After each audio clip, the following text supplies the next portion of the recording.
Stand by. Contact with the subject vehicle. Crime is on the rise. So it's time to fight back. Do not move! Do not move! Battling on the front line are Nottinghamshire's finest. Stop resisting! Stop resisting! I'm going to back right now! Highly trained pursuit drivers. Right. Box on. Specialists in entry and search. Safety on. Rapid response firearms officers. We know you've got shotguns in there, mate. Shots fired! And the crime-stopping force of the dog unit. Dog's got one! Stay where you are! Wherever the battle takes them, Fire! they'll never back down. Police officer! Because cometh the hour, Running! I've got your head! cometh the interceptors. All in a day's work. Coming up, You show yourself now if you're there. extreme hide-and-seek dog unit style. Hey! Get down! Get down on the floor now. Steady. Once. Couldn't walk away quick enough. It's gonna go back towards you, Steve. Bagging a suspect baddie with bags of goodies. Number of bags. And It's a white van. It's failing to stop. interceptors are on the tail of a transit van tearaway. Decamp, Yeah, stand by. We've got a decamp.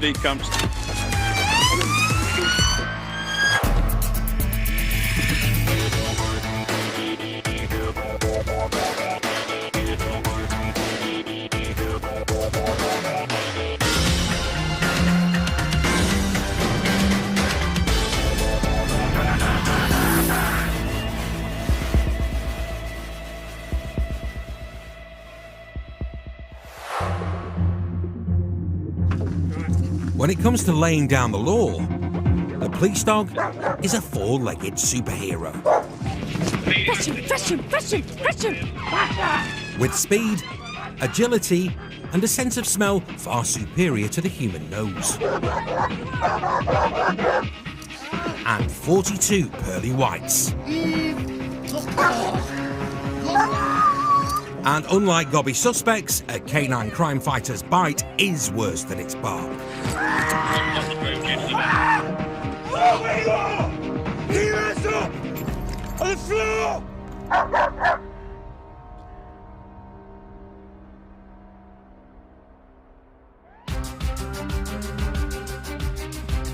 It's nearly 1 a.m, but raring to go are dog handler Jen Els and her deputy dog Quantum.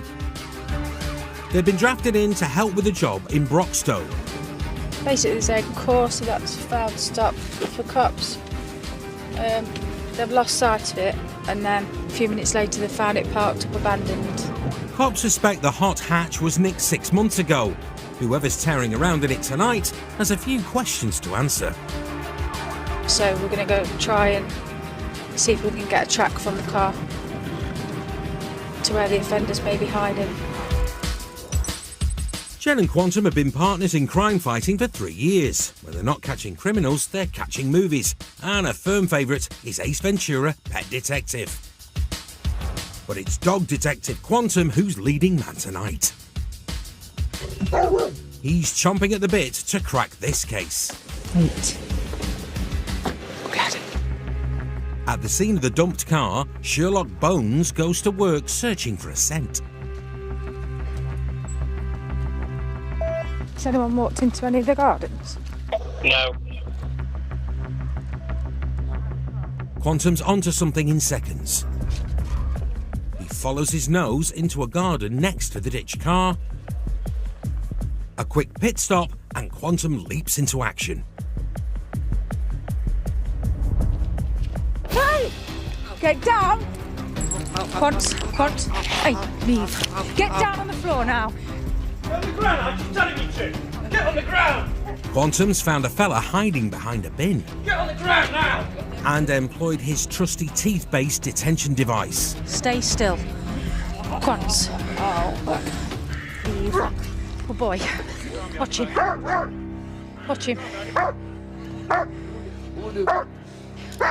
Steady. Quantum sniffed him out in 1 minute flat. 0 to iffy in 60 seconds. Okay, stand up, mate. One suspect is in the doghouse. Mate, it's moment in time you're under arrest on suspicion of theft of motor vehicle, all right? But the job's not over yet. When it failed to stop, how many people in the car? Jen, we're not sure, though, that we didn't see the occupants. Quantum's got a lead and dives into an alleyway behind the garden. You show yourself now if you're there. He seems to be picking up another scent. Really going down here?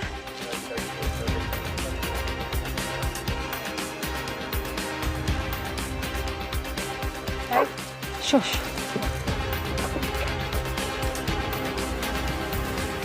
Quantum's led Jen up the garden path, but something inside has caught her eye. That bloke himself in the house. The man isn't bothered about the interceptor or 30 kilos of German Shepherd roaming his back garden. Mate, it's the police. What's he doing? But late night laundry isn't a crime. Jen has to leave him be and updates the cops waiting at the front of the house. He's shown interest round the back. Can't say he's tracked to the back door, but he's just shown interest to there. With the area cleared, Jen heads back to the car to check for any injuries on Quantum's earlier catch. Just slip your arm out, mate. Oh, you're right, there you go. Clothes have saved you. Yeah, don't think there's any injuries though. Look, you had 2 coats on, aren't you? Hey? Not lucky enough. As luck would have it, the interceptors have got hold of an image, which reveals who was in the car. Jen, that bloke you could see messing around in the back garden where he took you to the door. It's pretty much bang on. You can see his beard and he's wearing same clothes. Happy days. They've clearly gone that way, aren't they, to try and get in the back door of this house. The game's up. The suspect Jen had her eye on in his kitchen will also be taking a trip to custody. Come. Good boy. Quantum is amazing. I couldn't do it without him, could I? I mean, where do you start looking? It's like a needle in a haystack. He's took me straight there, hasn't he? He's not sort of in an inventive hiding place like the other lad had who'd gone in the house. But even then he took me virtually into the garden, to the door. Both driver and passenger were released without charge for handling stolen goods, and no action was taken regarding the suspected stolen car due to insufficient evidence. Quantum, you are the bomb. You is getting most chicken for dinner, mate. Coming up, Wrong side of the road, red lights towards oncoming traffic. white van man refuses to stop, Speed is 50 in a 30. and a suspected drink driver I am behind the vehicle. has the brakes put on for him. Box on, box on. Stop! Turn it off down. Seatbelt off.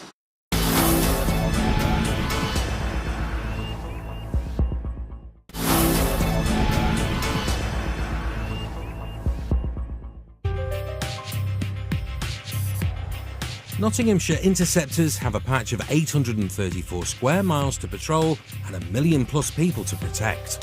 For the shift today, we're covering north of the county, so we'll be covering Mansfield and up to Worksop and around those areas.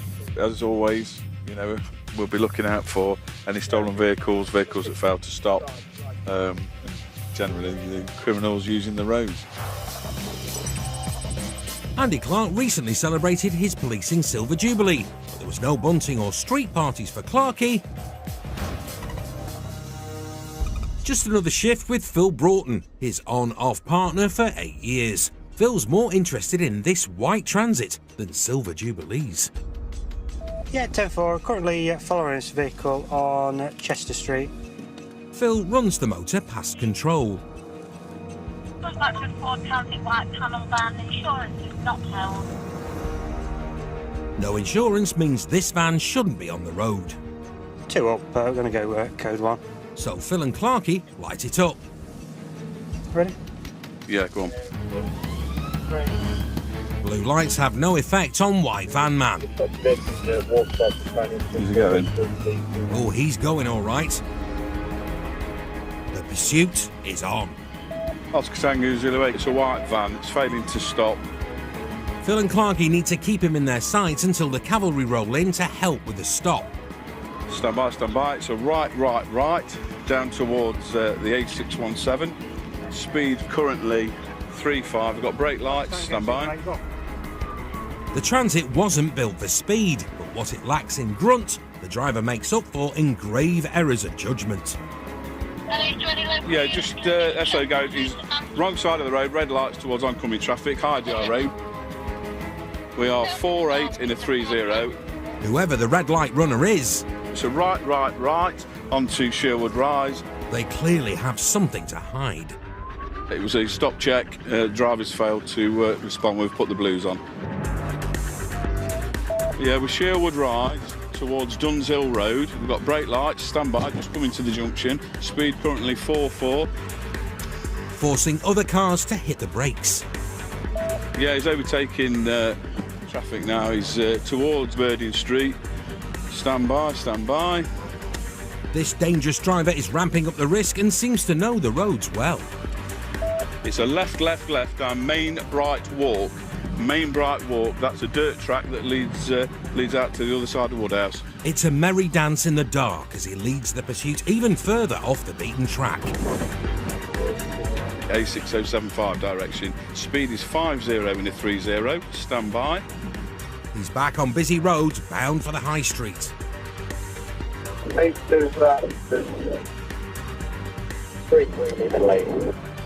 Slightly brought by traffic. Stand by. He barges through fellow van men and takes to the wrong side of the road.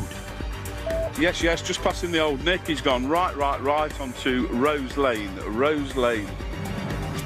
Speed is currently 4.9 in the 3.0. We are just overtaking traffic on the wrong side of the road, coming past Manor Comp. Stand by. Van man's got another risky trick in his Transit. He's straight over without stopping, straight over the wrong side of the road.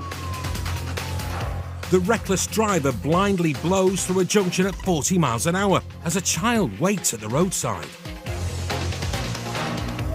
But he can't throw off Phil and Clarkey. Larch Avenue, speed is 3.5. Brake lights, stand by. Stinger unit at the junction of Newman Lane 860. Stinger on a road is music to a cop's ears, but the road is rapidly running out. They'll never be able to sting him down here. Now he's going off-road up a dirt track. Just easy, Phil.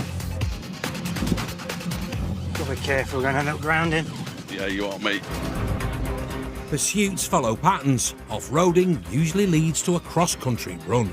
Brake lights. Decamp. Yeah, stand by. We've got a decamp, stand by. It's up Netherfield Lane. Wheel stitched. Phil's out of the traps like a greyhound.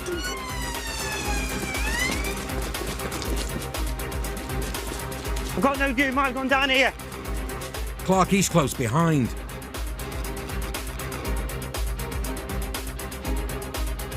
From 756, where we've ended up decamping, I believe he's gone left into some gardens. That's the only thing I can see. He's gone, Andy. Down here, mate, yeah. I've already got people going up that way. Where was the first left he could have gone? Well, mate, they're becoming well in there. Oh, I'm trying it down here. Yeah, there's nothing, it's just... Yeah, I think they may well have gone that way, mate. A valiant effort, but the trail's gone cold. From 756, description we got of him, he was wearing a red and black tracksuit top, dark bottoms. Yeah, well, it stinks of weed. Inside the dumped van, Phil finds a bag of cannabis. And in a last-ditch attempt to find the suspects, they've called in a dog handler to comb the area. So, do you just want to come with me and just show me what you've been up to? We have run out round a little bit for him. Pretty much he's got out and ran straight up. I might prove to be a bit too tasty for the dog, so we'll let Phil go.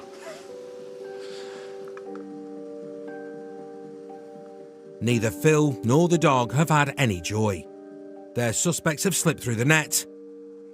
But Clarkey's a cop whose cup is half full. looking at the van. We know the van's got no insurance.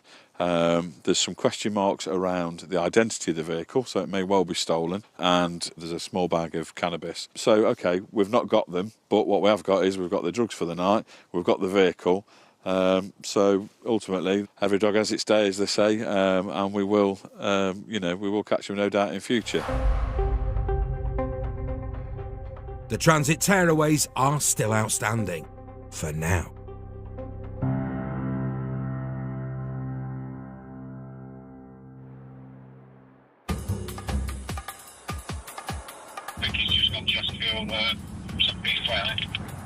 It's the early hours. November 3-2, I'm Mapley top, back and head back. And whilst pubs are chucking out the last of the Saturday night drinkers, for Interceptor Katie Eustace, the night is just getting started.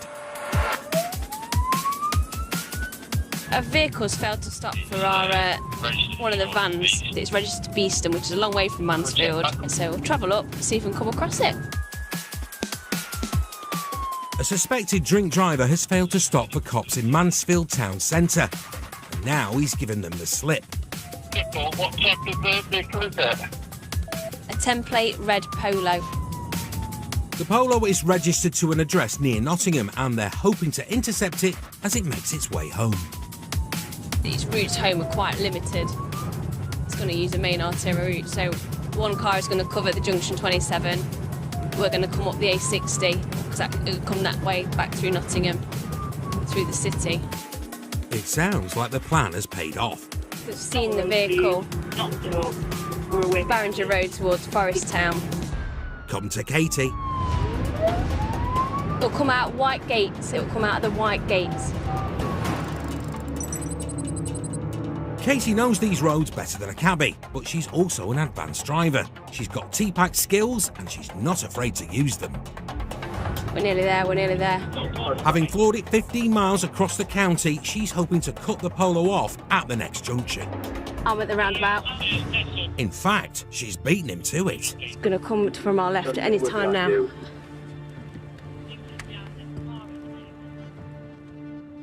And right on cue. Right, just confirm there's one more behind you.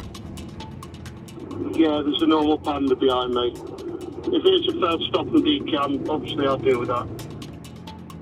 Katie's got it exactly where she wants it. I am behind the vehicle. We've got a near sign indication, a left on back through Crown Farm Industrial Estate. Speed is 30. The driver's already failed to stop, and cops suspect he's had a drink. They need to stop him safely before he takes off again and hurts someone. Plan is to put a box on. We've got a vehicle further ahead in front of us. In other words, T-Pack time. Risk is low. Speed is currently 4.38 miles an hour. A successful T-Pack relies on three things. The vehicle will be right, potentially. Communication, teamwork and timing. And And when it all goes to plan... box on. Cops make it look as easy as ABC. Stop. Stop! Got it off now. Seatbelt off. It's all right. Hey, I don't want to come on me. You all right, fellas? We're going to film you all because you'd failed to stop for us, aren't you? Come on. I haven't failed to stop, have I? We'll get your fellas out the back as well. As well as the suspected drink driver, there's a band of three merry men in the motor. That's me, mate. What's your name? And it's fair to say they all look like they've been enjoying themselves. If you're going to behave like idiots, that's what we're going to do with you. Bit low. Harder, right. The question is, how much? So he's going 44, so that is a fail, so this means... He's not over by much, but he's still off to the nick for a go on the intoxilizer, leaving his three mates high and dry 20 miles from home. So what have we got to do now then? Are we stranded or are you going to give us a lift or what? I'll Not give help us a you. lift. To Mansfield Town Centre. Anything to get a taxi. Katie may be uber helpful, but she's not a taxi service. So, at the end of the day... I want to get home. I just want to get home. But, end of the day... I know. Right, serious aside, jokes aside. Joking aside, Yeah, I know. your mate could have hit and killed somebody. I know. So, I know. I get you think it's a laugh, I know. but It's it not- ain't it's a not laugh a for laugh, us no, to go it's around not and a tell laugh. You're the same somebody's jobs. parents that they're dead. I know. And that's why it's not really that funny. Despite Katie's words of wisdom, the lad's still not learned his lesson. Are you not going to be kind enough to go to the lift to Mansfield Town Centre? You've got phones on you? You have to ring a taxi, sorry. It's easy to forget the true purpose of a telephone when you spend so much time using it as a camera. We're going to be famous. Cheers, mate. Nice to meet you.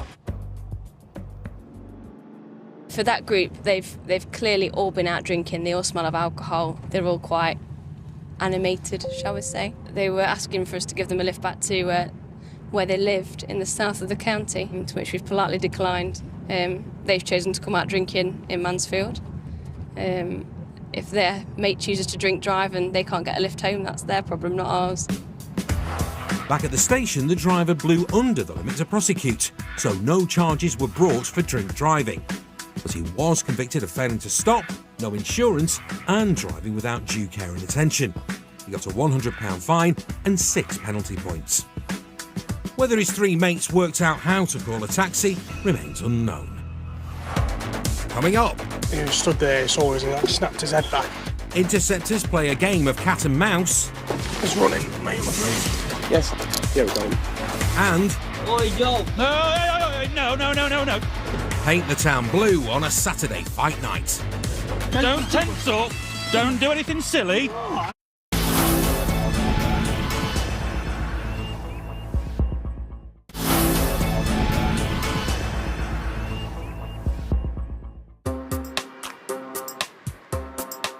A key weapon in any cop's crime-fighting arsenal is a fully loaded copper's nose. You'll often hear police officers talk about a copper's nose, but what it is, it's basically your gut telling you that something's just not right. You know, in the police we get lots of access to technology now, but you still can't beat, you know, a bit of instinct when you look at something. You know, trust your instincts and your gut.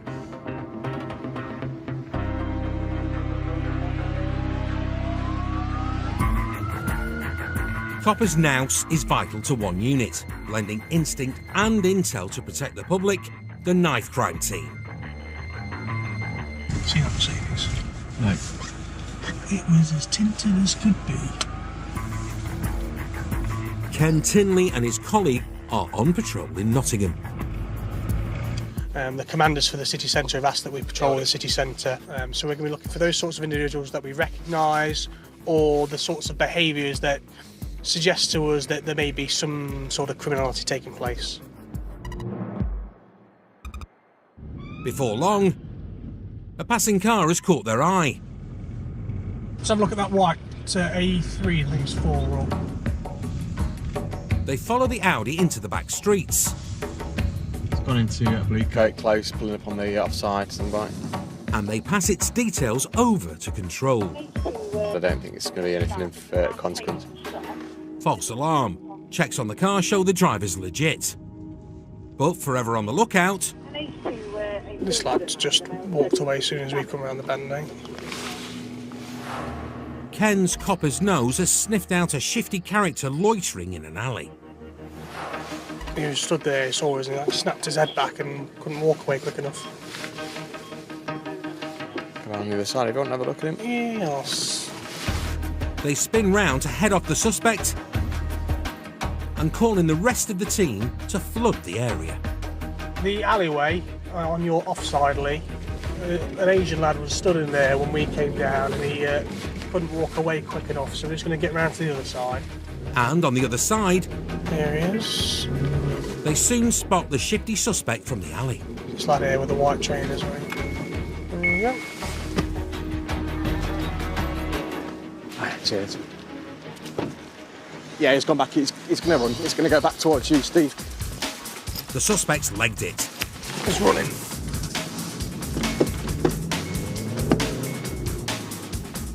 But with the area crawling with cops, he's nowhere to go. Yes, I did. Right. Yeah, we're going. He's run straight into the cuffs of the team Sarge, Steve King. Hey, fella, you all right? Yeah, you stink of weed. You got cannabis on you? Get some cannabis. Sergeant King on the knife crime team. You've been paid for purpose of drug search because you stink of cannabis and you tried to walk off from officers as they've approached you. Twice now. Okay, that. Do you understand? Yeah? Okay, mate. Right. Whereabouts you got it on you? In my pocket. Okay, anything I should be concerned about? Last year, the team searched over 1,400 people. and rooted out illegal drugs in nearly a third of those cases. So we got number of bags. 2, 3, 4, 5, 6, 7, 8, 9, 10 bags. So you got a mobile on him, you guys want He's got a mobile which was ringing. It's ringing, is it? It was ringing. And he's got a couple of £100 cash. He may have looked like he was loitering in an alley, but he claims he was en route to his girlfriend with loads of weed. How much drugs have you got back at your house, mate? Nothing. No. That's what I got. You're not dealing it? No, I never. Where are you living? Trust me, I never do that. You never do that. Suspicion is mounting. He's on his way to the nick. Okie dokie. Yeah, 3-5p rates. Yeah, okay. You underestimate and suspicion possession with intent to supply cannabis. Immediately there was a strange reaction. He turned on his heels as quick as anything and tried to stylishly walk out of sight. He'd been found in possession of a quantity of controlled drugs cannabis, probably 100 or so empty deal bags, and a reasonable amount of cash. So those things together give us the impression that he's possibly in this area dealing. We'll look at his phone, we'll look at doing some property searches at addresses and things like that and see if we can strengthen this case of the intent to supply.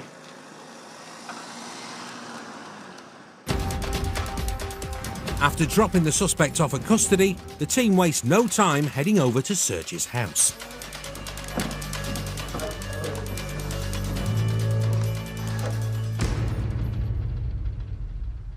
All this has been in this rucksack. So, big bags in it, and 2 knives. These are going to do some serious damage. You know, these are designed for one thing and one thing only, and that's putting the fear of God into someone, I think. Well, that was in the bag with the cannabis, so it's college gear. Especially wonder if he's taking them out with him. Not what you'd usually pack in a school bag. As well as the knives and suspected cannabis in the suspect's bedroom, there's a distinct aroma. Smells like a grow, doesn't it? Smells fresh enough to say that there is a grow in there. And they think it's wafting down from the loft, so they're going to have to bust the lock. So they come from the bottom. They open from the bottom? Yeah. But they've just got to master the folding ladder first. That's the top. Oh, God! That's the top. The bottom. Yeah. Nearly. Job done. That's on what, mate? Smells like there's something freshly come on the bed, doesn't it? Couple bars. They get to work on the lock. Spot your eyes in case it goes. Ping! That's happening. Watch your eyes.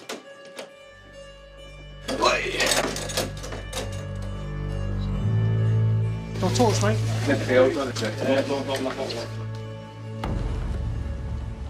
The attic is clear.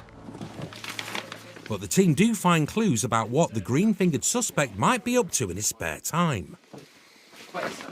This looks like a kind of small do-it-yourself grow tent, and then in here we've got some of the hydroponic stuff. And we've got some fertiliser here. Just the typical sort of things you're going to get for your smaller scale operations for cultivation cannabis. This is going to be the remnants of a cannabis grow, what's been left over. At some point there would have been a cannabis grow here. It's been cropped and it's been packaged up. Thanks to interceptor intuition, it's been a successful night's work for the knife crime team, with drugs and knives taken off the street. So they're going to be seized, although it's not a specific offence to possess your knife in your home. I think it forms part of a bigger picture as to what's happening here. Moving forward now, we're going to start seizing some exhibits, photographing things as it is, and then we'll look to interview this person we've got in custody. The suspect, nabbed near an alleyway, is under investigation for possession with intent to supply cannabis.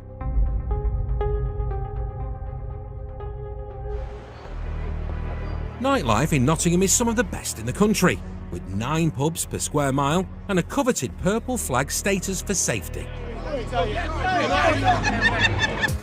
Achieved with no little help from the interceptors, who protect the public in van loads. Tonight's blue light bus driver is Matt Sisson, along with the boss, Sergeant J. Lee. For as long as I've been a cop, which is 15 years, we've always put extra staff into the city on a Friday and Saturday night. People at the weekend like to go out and have a drink. So we go out there to try and facilitate everybody having a good night and enjoying themselves and getting home safely. But if there is problems, we've got the staff there to deal with it. It's going to be a busy night, mate. It'll be a very busy night. These trousers are starting to get quite fashionable, aren't they? Well, he's wearing like grey checkered trousers rather than jeans. Really? I'm so old. But the night is young. We're Parliament Street, whereabouts? And the CCTV control room have already spotted trouble spilling out of a burger joint in the city centre. This one. Yeah. You won't be able to get down it. Coming down on the street. Yellow coat, yellow coat. Who's offender, please? Jay is directed to one of the men allegedly involved. Mate, come here. Mate, come on, mate. Come on, mate.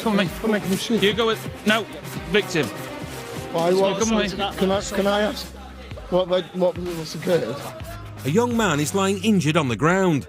Calm down, calm down, calm down, calm down. I'm relaxed. All right, come and talk to us. And this guy is suspected of putting him there. So, we've got reports from CCTV that you've assaulted somebody, so at the minute you're under arrest on suspicion of assaulting an unknown person. But I've not done anything. If that's the case, we'll sort that out. Yeah? Right, yeah. Jump in there, mate, because I need to go and see what's happening down there, don't I? And I can't do that when I'm looking after you. The victim is now up on his feet, but bleeding from his mouth. Are you all right, my friend? What's happened? Despite worrying injuries, Oi, yo! his mates seem more concerned with the camera. No, you don't touch her. It's a public place. Do you understand? Yeah. Right, that's it then. Be there for your friend and that's it. Done. I'm going there. Don't put your hands on her again. Peace restored, the team tried to get to the bottom of what's happened. He's IP for an assault. Right. They're his friends that have witnessed it. Okay, cool. The lad who's done that is the one in the white shirt who's run off down there. He's in the back of my car. Have you got him? Oh, excellent. Be a racially aggravated ABH then. Okay. I've got the yellow coat lad, so he's going to come in as well. With an ambulance en route, Jay heads back to the van. So what's going to happen now is I've got two going with the victim down to the hospital. They'll try and get a statement from them. We're going to take this prisoner down and get people booked in, and we'll start trying to unravel what's happened. After booking in his suspect at custody, Jay reviews CCTV footage of the fight. And it soon becomes clear the lad in the yellow jacket was not the one throwing the punches. He tries to push his attacker off. Whilst a man in a white t-shirt punches the victim to the ground before knocking him out cold. The man in the yellow jacket was innocent. Jay releases him from custody. I've looked at the CCTV. You didn't do anything. Come on. With one wrong righted, Take care of yourself, mate. See you later, pal. Thank you. other officers will pick up the investigation, so Jay and the team can get back out on patrol. It's just a wet and miserable night, isn't it, at the minute? I feel like I should have a tunnel. Go home. Children. Go to your beds. If you go now, you will have more money tomorrow. That's My what better trousers. As Friday night creeps into Saturday morning, 2 minutes away, we're just near Crown Plaza. there's reports of another assault in the city centre. It's a lad, bald head, 30, black top with a gold logo on it, keeps running away from the cops that are there. A foot patrol fills Jay in. Yeah, mate. Where did you last see him? Running up there. We've just followed him away. Right, he's gonna be wood. Yeah, we'll find him. Put your blues on, mate. Matt spins the van round and the team keep their eyes peeled. He's run up here. Where would you go? Would you go right? That's him there, isn't it? Go and have a look. That'll be him. The suspect is in their sights, but he's on the run again. Yeah. It's off here. He's jumped in there. Where's only one or two. Where's he gone? It's gone here. I don't know if he's hiding in there, if he's gone round the corner or not. The running man's gone to ground, but he can't have got very far. You reckon he's still around there? The Sarge has a hunch.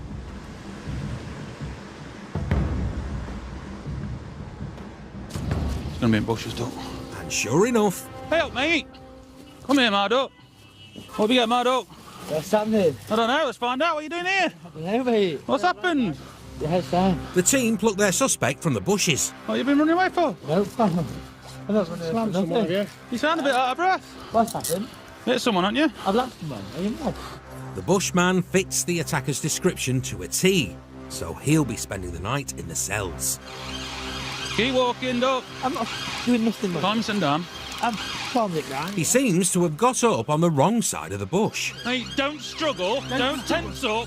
Don't do anything silly. I'm not. You'll end up on the floor. Just walk. Do you understand me? Walk. Yes? Have you got anything on you shouldn't have? No, wait, no. You are going to be searched, all right? Sit yourself down. Turn around and sit your bum down. Happy that he's now in the van and we'll hopefully he'll behave when we get him down to custody. The 5-minute drive to the nick is the perfect time to sit back and relax.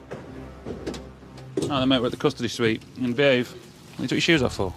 But Bushman has made himself too comfy. Get to do with me, pal. Sit down.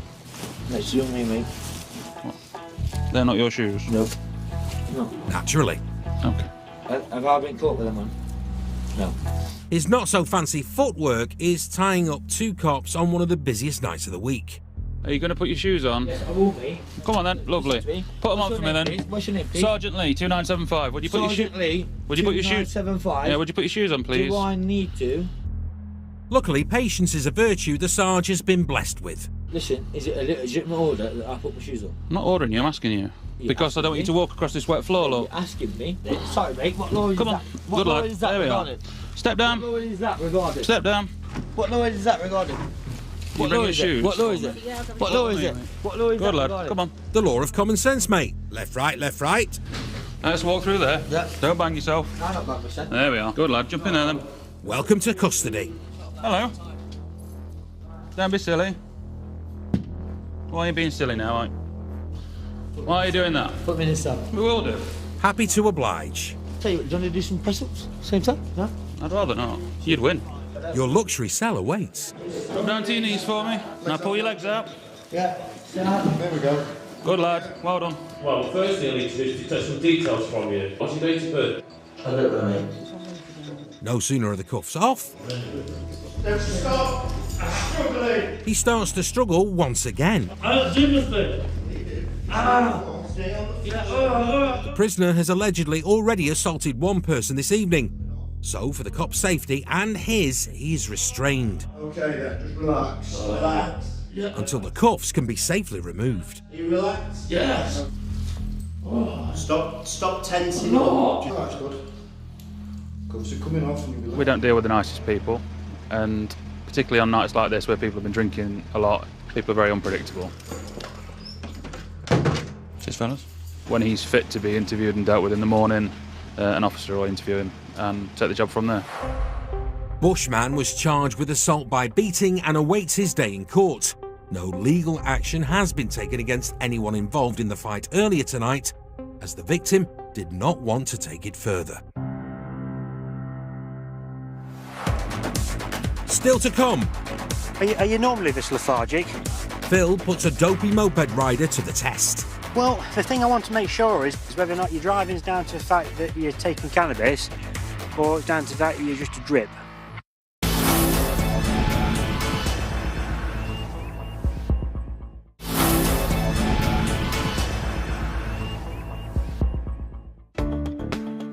It's late afternoon, and Phil's out in his patrol car of choice, the unmarked BMW 3 Series. We're heading into the Mansfield, Ashfield area. We're out in the unmarked advance car, which gives a bit of an element of surprise. Just general float around the area, see what we come across. One surefire way to catch an interceptor's attention I thought you were being a bit quick. is to ride your moped like this. After a near miss at a T-junction, Oscar Tango 82, H. The status allocated. Can I have a code 2 vehicle check? the reckless moped driver darts through the streets, weaving in front of pedestrians and dodging through traffic. Two-wheelers often make a break for it, pressing home their advantage in alleyways and tight roads. But this one seems oblivious to Phil's covert cop car. That's more like it. He pulls up at a mate's and, surprise... Help! Need a chat with you. Take your helmet off. I'll take a seat in the back of that car. Is it your moped? Huh? Is it your moped? Yeah. How long you had it? About nearly a year. Nearly a year? Thank you. Ah. Yeah, take a pew in there for us. The lad's got some explaining to do. Right, reason I want to speak to you. In fact, you tell me why I need to speak to you. Probably going a bit too fast. And what else? Can you go down with the registration? Well, you're driving really erratically. So why was that? You were swerving all over the road. You nearly hit that car at the end of the junction, that white car. I just got it back yesterday, just got it fixed. So. You're just having fun. Yeah, didn't mean to. Well, it's not having fun, but you're going to end up having a crash, aren't you? You're going to end up either killing yourself or injuring somebody. Oh, you got your licence on you? Phil loves nothing more than taking drink and drug drivers off the road. And with 20 years policing under his belt, he's certainly seen his fair share. And his wrong and radar say something's not right with this rider. What we've got on is we shouldn't have, because you've obviously got something, because you're very nervous. Got a drawer. A drawer? Yeah. Where is it? In my pocket. Slowly grab it out for us. Any more weed? No, that's it. The 17-year-old moped rider hands over a small bag of cannabis. When was the last time you smoked some weed? Huh? When was it? Today. Yesterday? Well, not actually. Sorry. Are you normally this lethargic? Huh? You're normally this lethargic. You seem very chilled. Yeah. Phil's not buying it. When did you say the last time you smoked weed? About 9 o'clock. Right.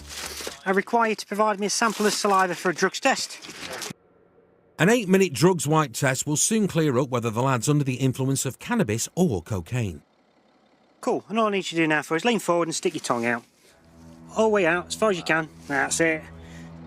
Driving under the influence of cannabis may cause slower reaction times, poorer concentration, and affect someone's ability to judge distances. Is it fine if it's about 9 o'clock this morning? A fine? No, do you think it'll be fine? Oh, I don't know. It depends how much you've got in your system. How often do you smoke it? Every other day. Every other day? Well, the thing I want to make sure is whether or not your driving's down to the fact that you're taking cannabis or it's down to the fact that you're just a drip. Either way, you can't be driving like that. Yeah. Whilst they wait for the result, Phil keeps himself busy. Cool. And searches the relaxed rider. Cool. Anything here that shouldn't be? Knives, guns, drugs, explosives? No? What about your cannabis grinder? Out in it? The search is clear, but it's time to find out whether it's drip or drugs affecting the lad. You've provided a positive drug wipe. You see those 2 red lines, and you see that there's a very small one forming underneath, where it says under cannabis. So at this moment in time, I'm arresting you on suspicion of driving this moped whilst over the specified limit for cannabis, and I'm also arresting you on suspicion of possessing a controlled drug believed to be cannabis. Having failed the drugs wipe, the teenager will be taken to the NIC for an evidential blood test. Initially, when I saw it, he wasn't displaying a rear L plate, so we would have had a chat with him if the opportunity. But no, if he'd been riding normally, it potentially would have just been a chat through the window. But no, he's brought it upon himself by driving erratically. A blood sample was sent to forensics and came back under the legal limit. However, the 17-year-old did receive a youth caution for possession of cannabis.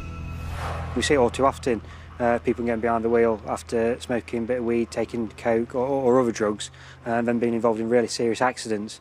Not only does it affect them, but also the family members and other members of the public that they're involved as well. So there's a bigger picture to it, definitely. The Police Interceptors are back new next Monday at 8. From iconic landmarks to stunning scenery, join Tony Robinson on a breathtaking journey along the Thames, starting new Wednesday at 9. Back to tonight, and it's like a different world on the night shift. We're on the front line for the new series of A&E After Dark next.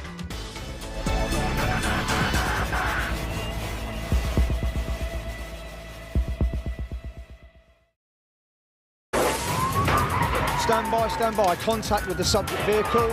Crime is on the rise. Keep your hands up! Hands on your head! So it's time to fight back. Do not move! Do not move! Battling on the front line are Nottinghamshire's finest. Stop resisting! Stop resisting! Arms behind your back, do it now! Highly trained pursuit drivers. Right. Box on. Specialists in entry and search. Safety on. Rapid response firearms officers. We know you've got shotguns in there, mate. Shots fired! And the crime-stopping force of the dog unit. Dog's got one! Stay where you are! Wherever the battle takes them, Fire!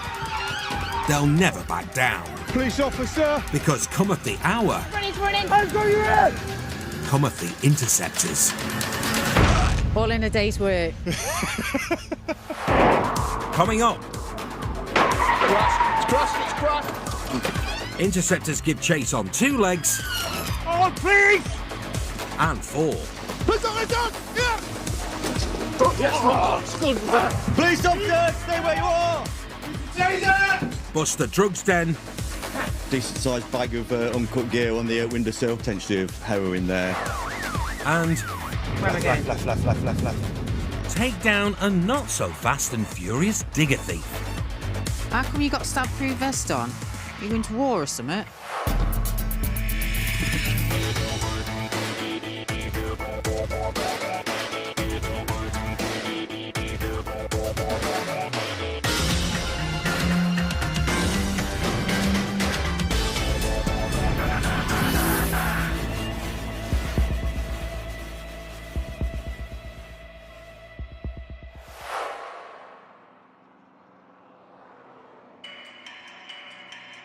In Great Britain, there are over 31 million licensed cars on the road. And many more iffy ones, thanks to an attack of the clones. Reports of car cloning have quadrupled in recent years, making it one of the fastest growing crimes.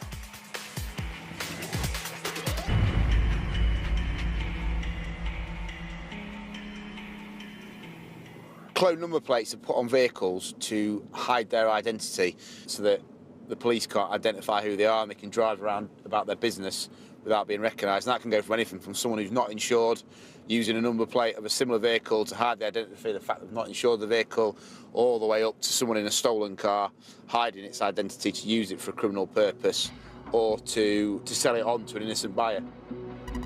It's early doors on Friday, and interceptors Lewis Marshall and James Lenny Bennett are out on patrol at the crack of dawn, hoping the early birds catch the clone. Newark, can I just come in?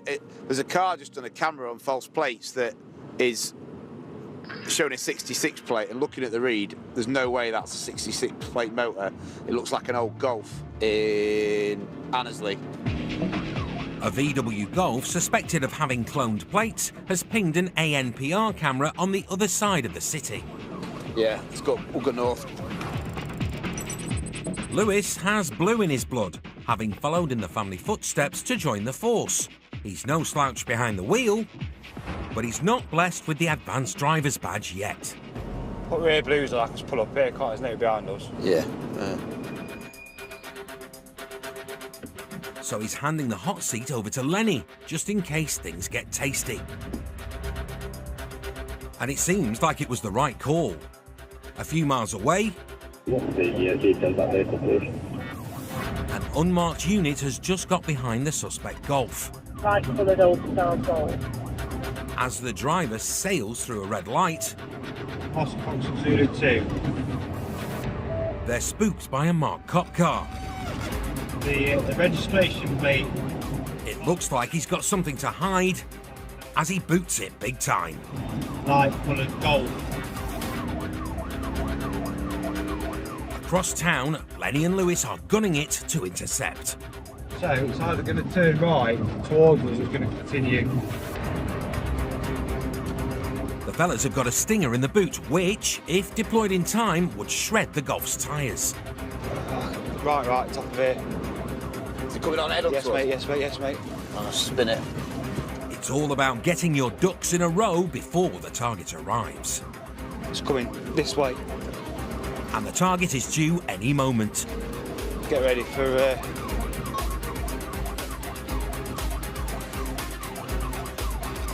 Lenny gets into prime position.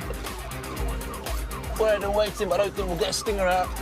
But there's no time to deploy the stinger because the Golf is absolutely flying.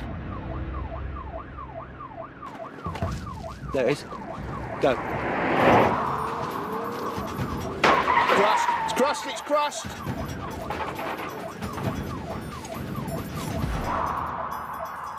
At north of 80 miles an hour, the Golf smashes into an innocent van driver. Get ready. The getaway car has been pulverised by the hit. And as it gasps its last few breaths, Running. 4 runners chance their luck. Starburst. Game on. Chase and detain. Oh, please! Stop where you are!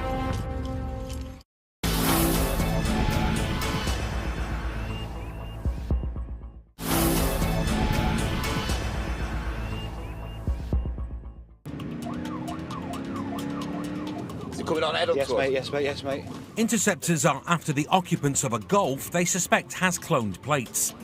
It's coming this way. Spooked by a marked car, the driver's taken off like a bat out of hell. There it is. Go. And stacked straight into an occupied van. Crashed. It's crashed. It's crashed. Run it. 4 lads have bailed out and taken off in different directions. I've got dogs deployed. Watch out, dog. The driver's got a head start, Please don't let dog. Yeah. but he'll need a bigger one to outrun police dog Morse. Yes, dog's good. Dog's got one. Good boy. Back off. Back off. Come back. Come back. Come back. Stop, dogs.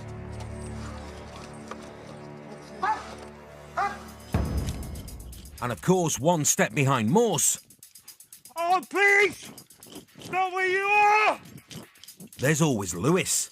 He's not as quick as the dog, but Lewis is catching the passenger. Stop where you are. On the floor. On the floor.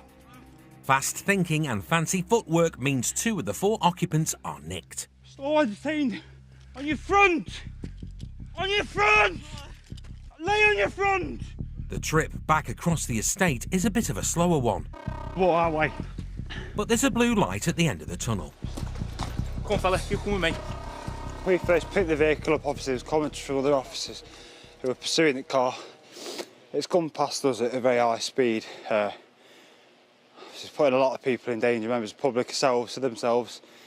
It's lost control, hitting a parked van. Sparks coming from the vehicle. The vehicle's come to arrest. It's been surrounded by police cars, but they've still got out and ran. Obviously quite desperate to get away from us, really don't want to get caught. They could be disappointed because it's hard to hide from a flying police drone equipped with a thermal imaging camera. That's it. Has he got one? Has he got one? It doesn't take long to track down number 3.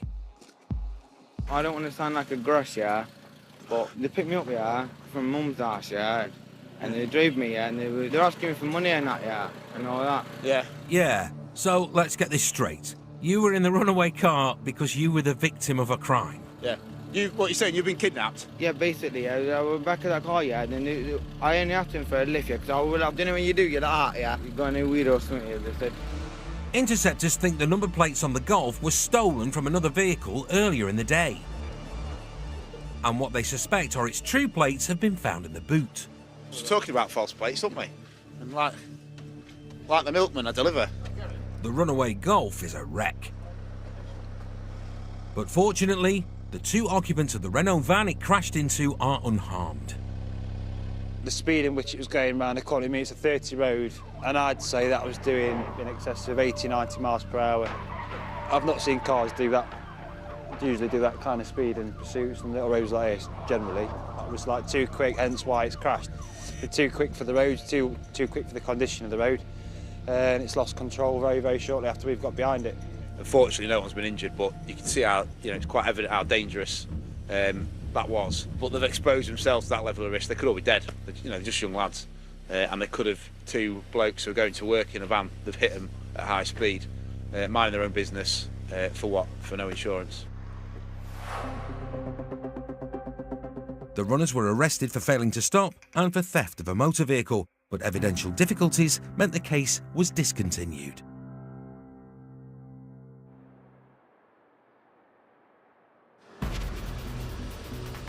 Serious and organised crime is a plague on society, which costs the UK £37 billion each year. But the interceptors are fighting back. Let's get that door bashed through. Police! Police officers! They use intel to crack criminal networks and take weapons and illegal drugs. Street value is probably upwards of £100,000. Off the streets. That's one way of opening the door, isn't it?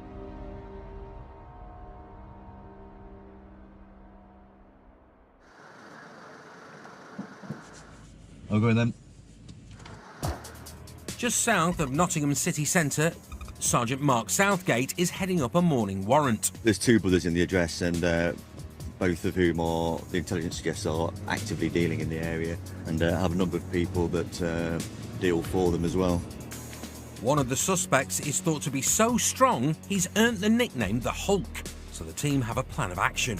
So the aim is to force entry, get in there as quickly as possible, secure the occupants to make sure that they don't try and dispose of any evidence or try and escape. Once we've got everybody secured, conduct a search of the address looking for any evidence of drug dealing.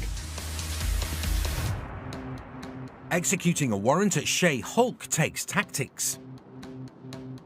Right, standby team. Teamwork. Right, Reese, your leaders in, mate. And timing. Police! A bit of luck doesn't go amiss either. Hulk's left the front door open. Police officers, stay where you are! Stay down! Both brothers are upstairs. Get down! One is quickly in cuffs. Get down! Get down! Get down! While the other makes a bolt for his bedroom window. Get down! Stop struggling! Cops pull the lad back onto his bed. Stop fighting! Calm down. Get your arms behind your back. Got one cuff on. And he's getting angry. Get your other arm out. Other arm out. Arm out. Stop resisting. He's not turned green, but he's got super strength. Get your arm behind your back now. Get your arm behind your back.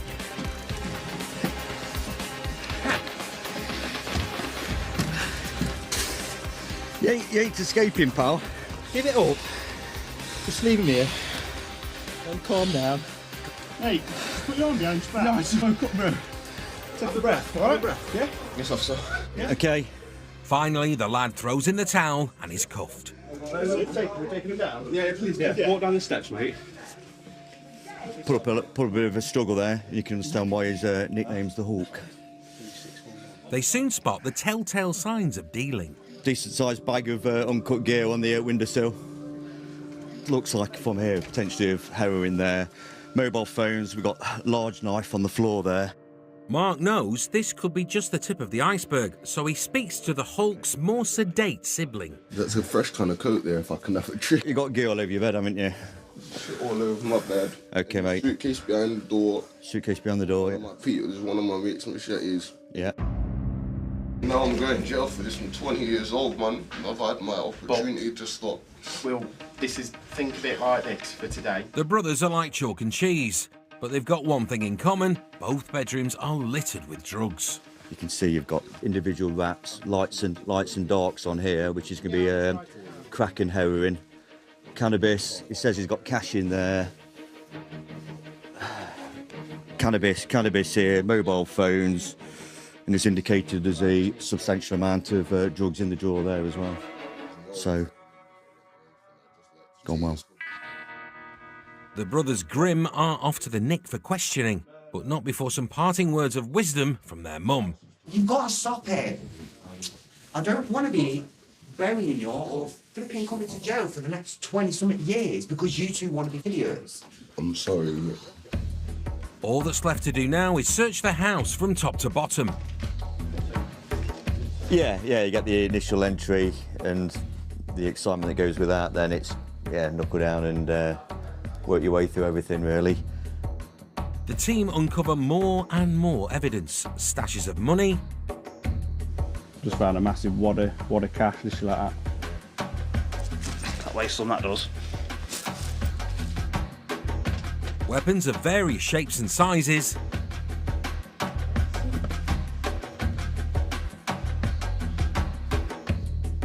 Like flares. Alright, smoke grenades. Multiple mobile phones. Couple of burner phones. I think that's just all these phone numbers. Also just dishes them out to people.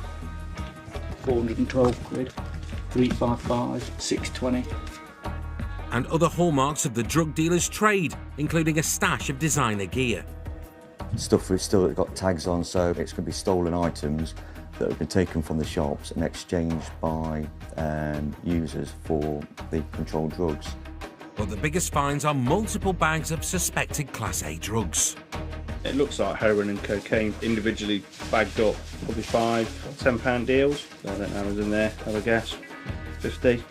With all these others, hundreds of wraps. Is that heroin? This is heroin, that's one bulk. Couple of grams worth there, isn't there? Easy. Yes, mate, yeah. How you getting on? Mark gets news from custody of another discovery. You get that?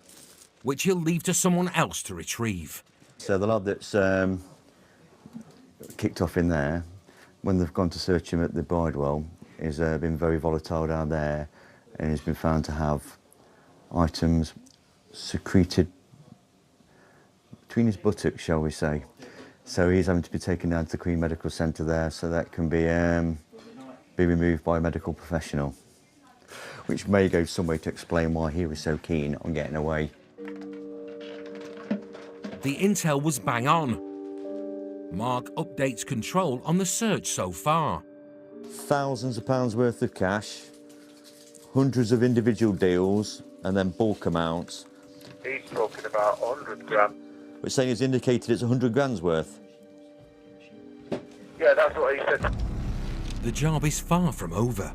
Mate, that to me would indicate that we've yet to find a kilo of coke or similar, because that would have a street value of 100 grand.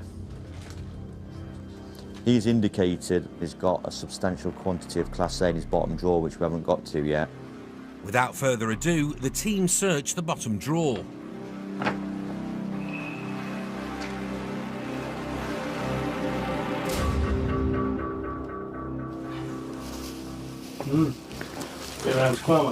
Yeah, looks like heroin. No, very good result. It's going to have a big impact on the area, I think. The interceptors have had a successful morning cracking down on drug dealing, but the Sarge knows it's an ongoing battle. It says he's, owes £10,000 debt. So what you've got is, further up, you've got these older individuals who will have the jewellery and have the lifestyle through their ill-gotten gains. The young lads, they're going out doing the dealing, so they'll get them into it, promises of money and riches and wealth. Get the deal in, they say, right, now you owe me X amount of money, and they've then got to work to pay that off. They've got some nice clothing and bits and bobs, but they're not living a lavish lifestyle, because the money in the end going further up the food chain. As a result of this warrant, both brothers have been convicted of possession with intent to supply the Class A drugs heroin and cocaine. The Hulk was sent down for 3 years. His little brother was banged up for 32 months.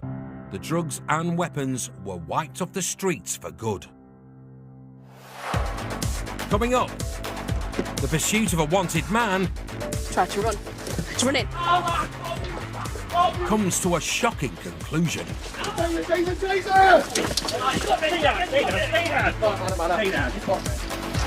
And stunning. a dodgy digger thief dresses to impress. He's got full stab vest on, ski mask, everything. It's just odd.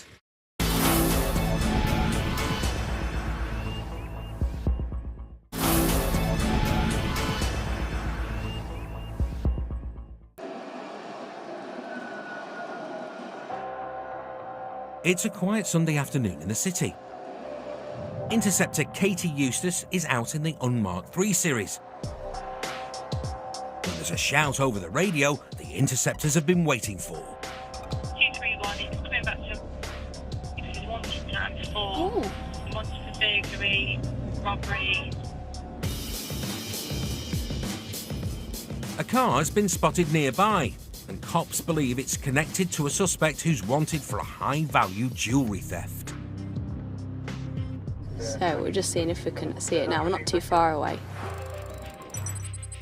Notts native Katie joined the force 11 years ago and likes nothing more than taking wanted suspects off her home patch. All available units are after the suspected thief. It's fair to say that this is a collar that they're desperate to feel. And there's been an update on his whereabouts. Masters offside to offside, outside the old evening post building. An unmarked unit is tailing the motor, but they need more units to help with the stop. Football definitely had what looked to be a male passenger, female driver. 10-4. Lenton Boulevard, I'll come back to you. If it is the suspect they're after, he might not hang around. Try and get ahead of him. So Katie puts her foot down. It's like a roundabout now on the road. It's taking the first to first. Move out the way! Sunday driver's negotiated and she's motoring. Yes, she's got the push pole in the foreground. Now I've got no vehicles to cover. Hey, no, on one vehicle behind you. Yes, she has offside indication. And it's a right. Katie and 2 other units are in convoy behind the motor. Are we happy with the compliant stop and age? He's over the hill, no vehicles to cover, 1-5. On top desk, compliance stop. They need to pick their moment before they strike. It did just throw in a near side indication and then stopped again. Speed 1-5. Looks a dead end. The driver is parking up, but it's still touch and go. Just leave the channel clear now, Jim. Just unsure of its actions. Scrap that, it's go, go, go. Try to run. It's running. The passengers clock the cops and he's out of the blocks.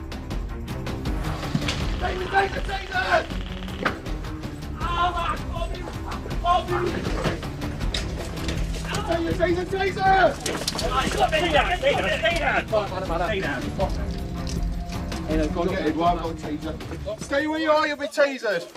He's stopped in his tracks by 50,000 volts. Other end. Got one male in cuffs, 135. Come on, get up. Well, police officer, just stay there, fella, please. What?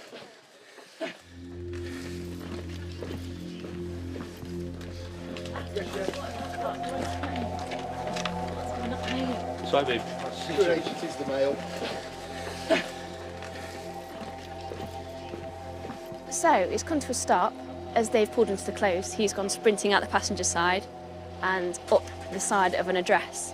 My colleagues have got out, chased after him, and I think he's been tasered. So obviously offering some resistance when they've got there. Just check your pockets, pal, all right? The suspect is not connected to the address and there's no sign of any stolen jewellery. So the cops turn their attention as to why he was so keen to make a getaway. I'll ask if you got anything in his car. They found 3 wraps of suspected drugs, so he's into the Interceptors bracelets for a trip to the Nick. Hello, mate. You're under arrest on suspicion of burglary, theft, robbery, and you're also under arrest on suspicion of possession of controlled substance. Yep, fine. It's a great result because he's wanted for theft. I believe he's got some drugs on him as well. So he'll have to be interviewed about that. So he'll not be going anywhere for a while. He'll be stopping in the Bridewell for a bit. The runaway suspect has been summoned to court for burglary and 3 counts of possession with intent to supply. The female driver did not face any legal action.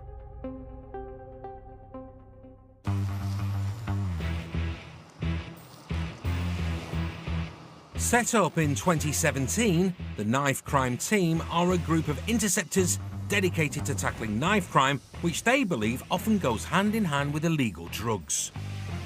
With their motor spick and span, they hit the road.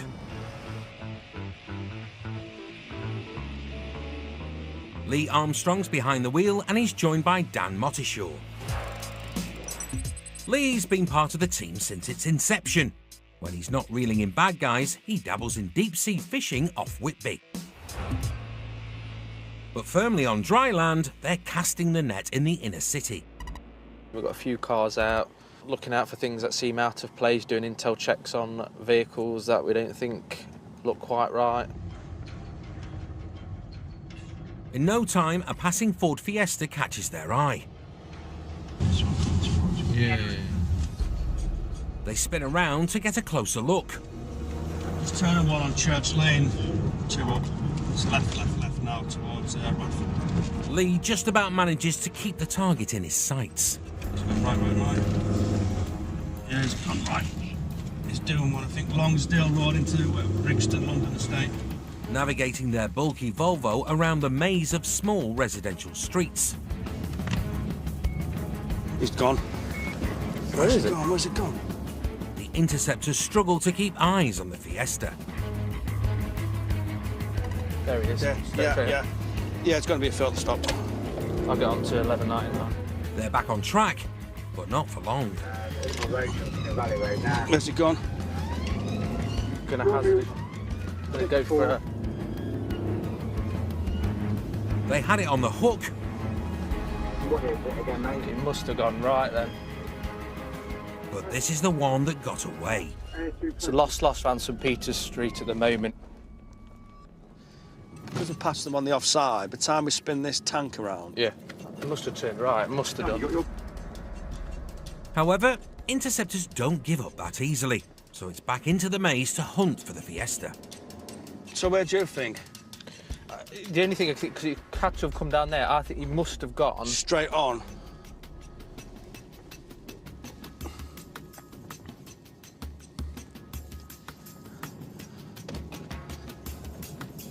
Those two are paying a bit of attention.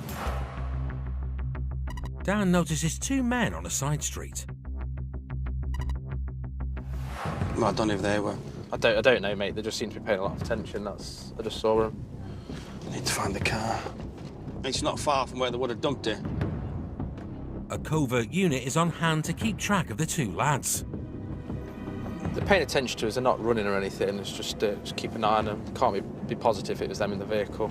Meanwhile, Dan and Lee hope retracing their route will lead them to the Fiesta. So that's where we've come down. We've come down this one? We've come down this one. Right, so it's either they've gone right and they've managed to shoot out in front of a car and we haven't seen them, or they've cut down there. Because they definitely turned down here, but we looked and I'm pretty sure it wasn't down there. But it's definitely made this corner because this is where we saw them. As they narrow down the search area, this is it here. They find the car parked up, locked up, and with no sign of the driver or his mate. So potentially it could have been them 2. Mate, it could have been. It's not too far from where they were. Gav receiving. It's potentially those 2 lads, mate. Can you just come and, like, kind of be in this area? One of them side streets back of where they're doing the building. Lee and Dan cast off to land the lads they saw earlier. They do match the descriptions of the 2 males that were in the vehicle. Just need to try and catch up with them and see if it is those. Key. You've got a key for the vehicle, anything on the shouldn't have? There they are, look. It's time for the interceptors to finally make their acquaintance.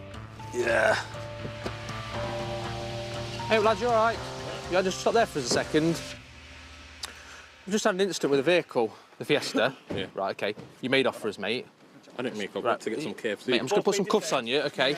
Just give me hands, just give me hands. He's being detained for the purpose of a search, all right? Someone smells the cannabis as well. A name check confirms Dan's got hold of the driver. You ain't got a key on him. It's inside. If you can let me go inside, I can go and get it. Which house is it in? My mum's house. The team need to check nothing has been hidden in the car, so Lee pays a visit to the house to collect the car key. You're not coming in my house, mate. Grab a seat. Leaving Dan to get the driver's story. I don't get what this is all about. You didn't even put your lights on the road. Right. See, I know exactly where he was from. He was from KFC, I know that. You spun, but you didn't put the lights on, so I'm going to where I'm going. I've just finished work, just getting some food, I'm hungry, and I've come here to see my friend for a bit. That's it. No problem. Over at the house, Yeah, shut the door. They're not shutting it, I'll just... eagle-eyed Lee spots more than just a car key. What about the reefer on the table? That gives us a power of entry now, buddy. You can't search my house. Well, I could do if you're under arrest. That's my house, I'm not allowed to speak. No, well, not in your house, no, because it's illegal to possess cannabis, isn't it? Oh. All right. I didn't know that. Yeah. You learn something new every day. With the lad now under arrest for possession of cannabis, the team have the power to search the property. Cannabis. And they weed out plenty of greenery. James going to explain what's going to happen. Well, it sounds like you're going to arrest me. I've completed that search, which I'm satisfied with. My colleagues are satisfied with that. So now you're de-arrested, Yeah. but you will be reported for the consideration of question of prosecuting you for being in possession of cannabis today. Oh, what? I will have to go to court? You will, yeah, because the size of that, we have recovered probably an ounce of cannabis. It's admitted that cannabis is his and nobody else's. Like my mum will tell you, because she told me to stop as well, but you lot don't actually understand how deep this... I've been stabbed twice. I know, mate. We're the knife crime team, all right? We're trying to prevent stabbings, all right? Yeah. So by this, drugs and knives come hand in hand, all right? He will be reported for court for that offence. And I've had a quiet word regarding drugs and knives. Dan, you can take the braces off the other lad. The passenger reported for possession of a Class B drug received no further action, but his cannabis was seized. Nothing was found during the search of the driver's car, and no legal action was taken against him.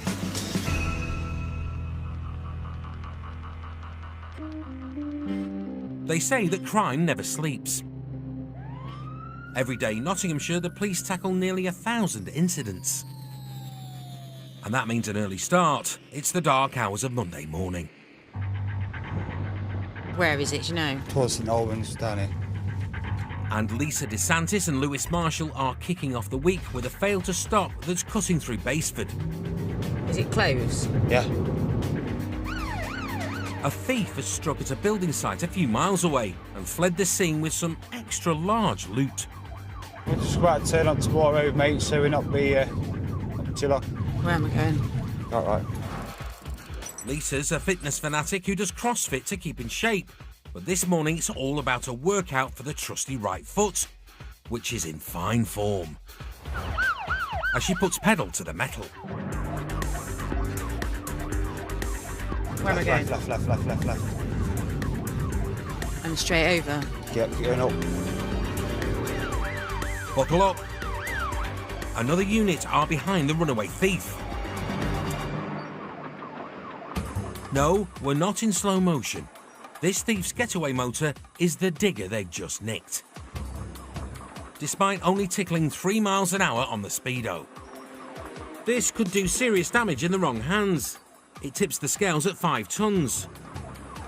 Interceptors confront the fugitive on foot, but he tells the cops to leave him alone. An officer is forced to use his baton to smash the window. But unbelievably, the driver's digging in his heels and refuses to stop.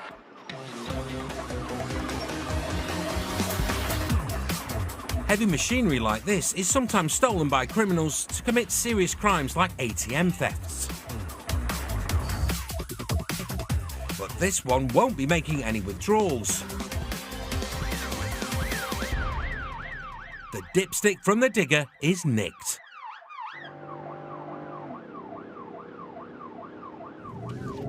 Stop 28 Lisa and Lewis arrive to dig up the truth about the world's worst getaway.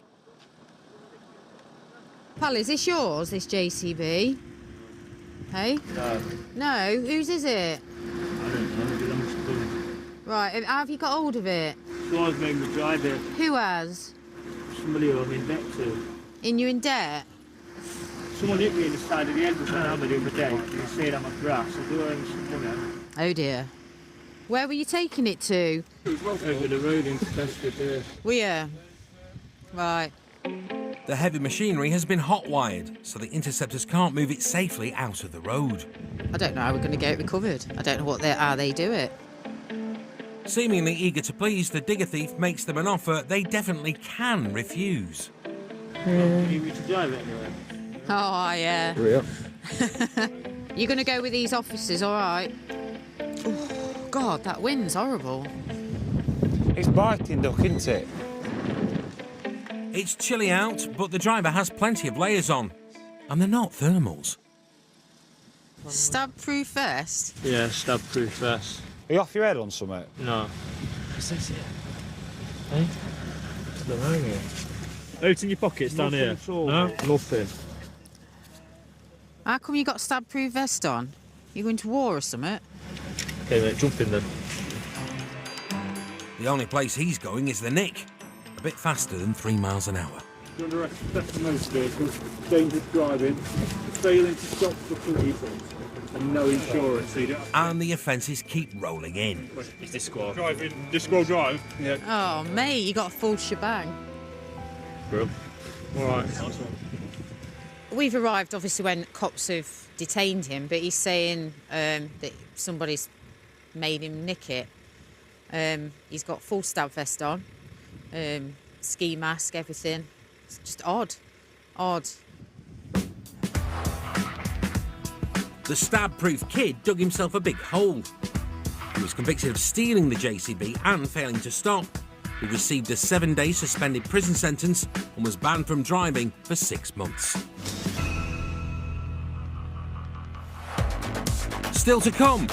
Let's do false plates bit. Do you know? I need to swerve that. No. A roadside Romeo makes his best of a brush with the law. Job in hand in a minute. I know. You'll be asking me on a date, won't you? I think I've made a new friend.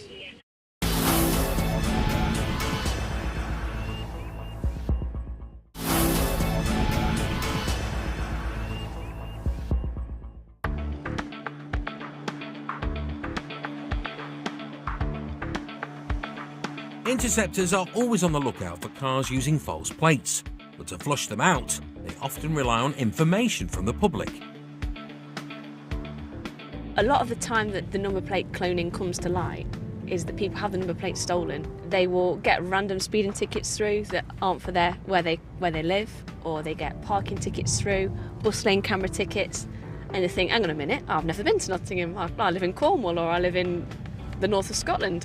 And then we do some more investigation into it, and it turns out that this car is actually a clone. And then we're going to try and track the car down using ANPR in our vehicles and try and find out who's doing it and get the car off the road.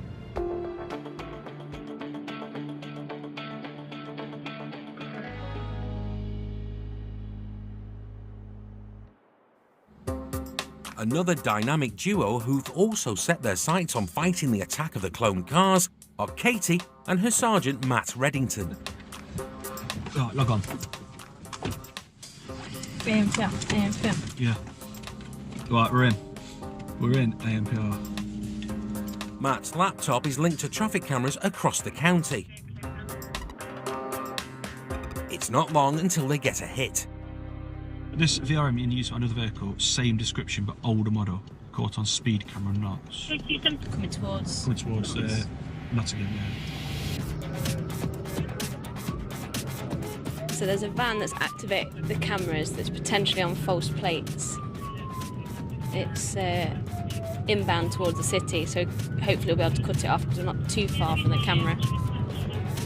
The clone plates have come to light because the registered keeper has disputed a flurry of speeding tickets. It's potentially coming this way then. Yeah. I'll tuck in behind the learner. Katie and Matt get into the best position to intercept. Left, I think. Yeah, I think we would have beaten it here, definitely. The van last triggered a camera 2 minutes ago. It should pass them any second now. It could have done what's that? Yeah. That's it. NH, we've got that van, Alfreton Road, inbound, one white male occupant. This could be the genuine van, but if it's the cloned one, they're prepared for a sharp getaway.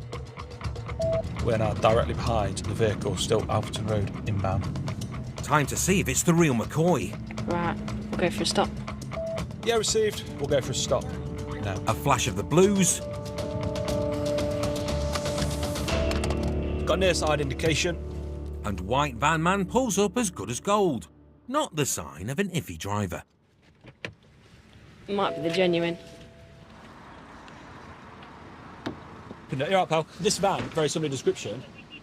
Another van's being used with your number plates on it. Have you stopped? No, this is mine, mate. I know, I believe you. I'm just saying we need to just check it. Yeah, check the VIN number on it. My mate's one, anyway. Is it? Use it from time to time. Yeah. And it's just past the last four of the VIN. Katie asks Control to check the unique vehicle identification number connected to this number plate. That's not the last four of the VIN we've got. And quickly establishes this is the dodgy van. Things aren't looking good for the driver. Fella, just chuck us your key for it. Got key. Alright, Sam. Yeah, I'll just set my keys off then. Well, what do I get? Licence on you. I am. You got one? No. I'm just provisional, I just do a bit of scrap, you know. Yeah. Just borrow. Why, what they done? What? What's it got on there? It's on the wrong number plates, yeah. No. Why? It's on the wrong number plates. I've been driving it for about 2 weeks. Yeah, it's come up on our system because it's done the speed. It's done speed cameras loads of times as well. It's done the what? It's been doing speed cameras. The driver may not believe it. Look at that. That looks. Yeah. Would you question that? Yeah. No, I wouldn't. To be fair. But false plates are false plates. The van will be seized. Up in front of the car. Just say it's being cold and wet, doesn't it? Right. So he's borrowed it off his friends. So he says, and he's not aware that it's on false plates. He's also not got a driving licence, and he's not on the insurance as well. He's being interviewed for it now anyway under caution. So we'll get to the bottom of it, and we'll see what he has to say. You haven't been lurking very long then, have you? No. Not bumped into you before? No. Katie gets going with the interview. So, was your driver of a white Vauxhall Combo today at 14:30 hours on Alfreton Road, Nottingham? Was your driver? Oh, yeah. So, do you know when you go out on your provisional licence, you're meant to have L plates and be supervised? I thought you'd just get someone in No. and off you go on your jolly. No, you have to have. Were you being supervised today? By you two, yeah, behind that. What else do And Romeo's got one or two questions of his own for Katie. What ended Your today? partner don't love you though in this job, does that? No, not making a standing call. Oh, that's not my other half, no. I'm gonna say. You don't do this job. Ah.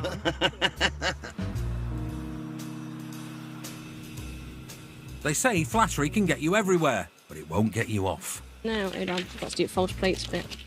Do you know? Can't you swerve that? No, because it's going to go to our compound. We're going to take pictures of it. Are you aware it's on false plates? No. No. I thought it was all in order. I did look at the reg light, it's got Vauxhall wrote on it and everything. He's lost the van, but he's not given up on winning the charm offensive. Right, so I need you to sign the bottom of that one. Just do the bottom of every page for us. So. Be holding hands in a minute. Oh no. You'll be asking me on a date, won't you? That's it. Other half would kill me though. Yeah, I'm bigger than him. Cheers, my dear. Cool. All right, you take care of yourself. I think I've made a new friend. I think he decided that trying to flirt with me would mean that I wouldn't take his van away, which sadly has backfired on him because I took his van away. But at least he's not tried to drive off from us, which is a change.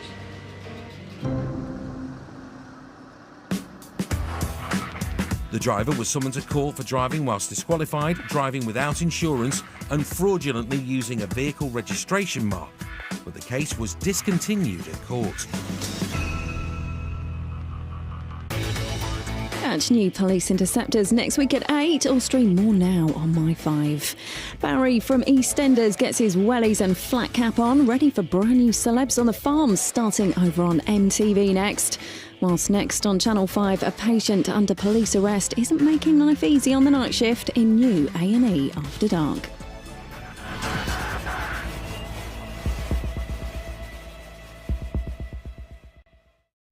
Oh, police! Come to the door! You come to no harm! Shots fired! Crime never sleeps. Why are you touching But me? neither Why are you touching me? do the cops. Police with the dog! Battling on the front line He's in the back garden. are Nottinghamshire's finest. Highly trained pursuit drivers Oh, he's got contact. Oh, God. Vehicle failing to stop. specialists in entry and search. There's firearm. Rapid response firearms officers. Do not move! Police with the dog! Get down on the floor! And the crime-stopping force Get him off me! Get him off me! of the dog unit. Stop struggling! Wherever the battle takes them, Calm. they'll never back down. Calm down! Because cometh the hour, Get down on the floor. cometh the interceptors. Oi, you can get off. It's a good day at the office. You are to consider your safety. Coming up, Come to the door! You will come to no harm! Gunsmoke at the siege in suburbia. Shots fired! Lisa lays down the law. Is that a real gun? Put it this way, you come near my gun and you'll be on your arse. And Quantum bags the rogue bin man. Get on the ground!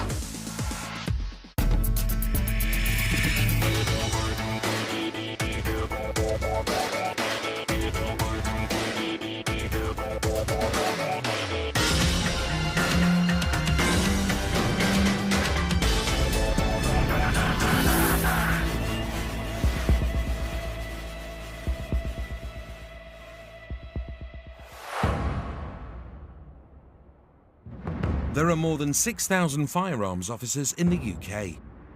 We've got 2 cars there at the moment. The other 2 cars are travelling from north.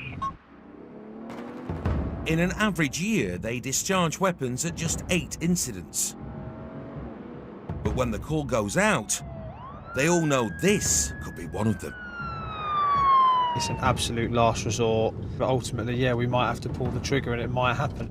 If somebody points a firearm in my direction or in the direction of a member of the team or a member of the public, it'll be a split-second decision, and if we have to squeeze the trigger, then that's what we'll have to do.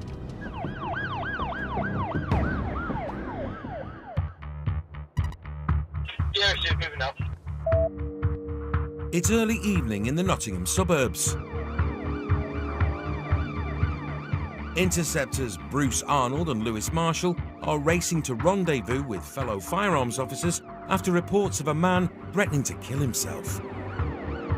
They need the firearms team to be mobilised and help deal with the incident.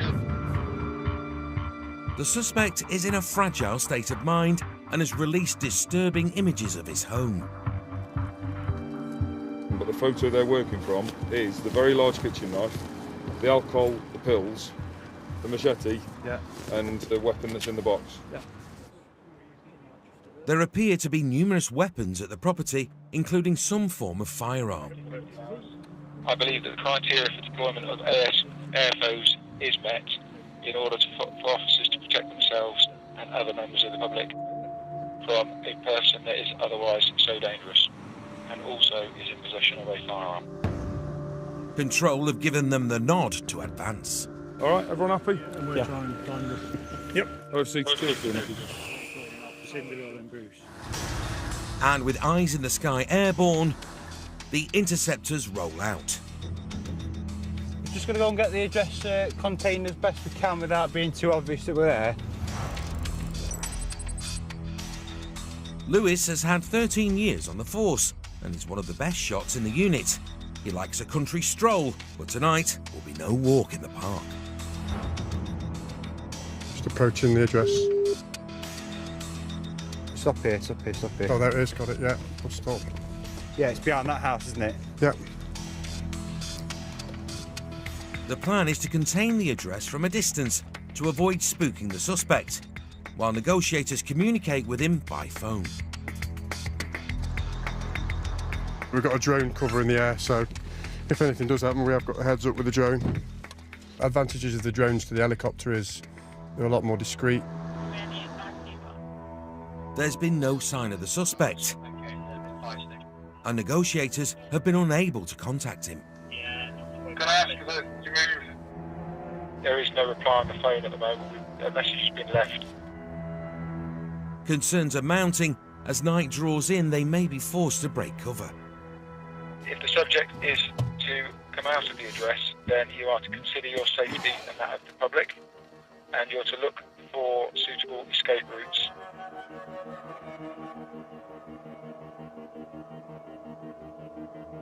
Oscar 1 to OFC, if you can start moving forward. The time for discretion has passed. I've now taken the negotiators off the job.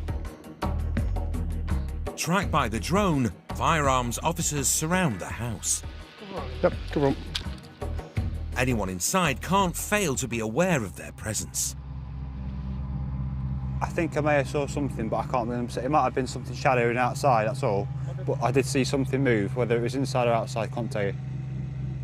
With automatic weapons trained on the door, Lewis and Bruce edge closer to make contact, protected by bulletproof Kevlar shields. Stick to the left of the door.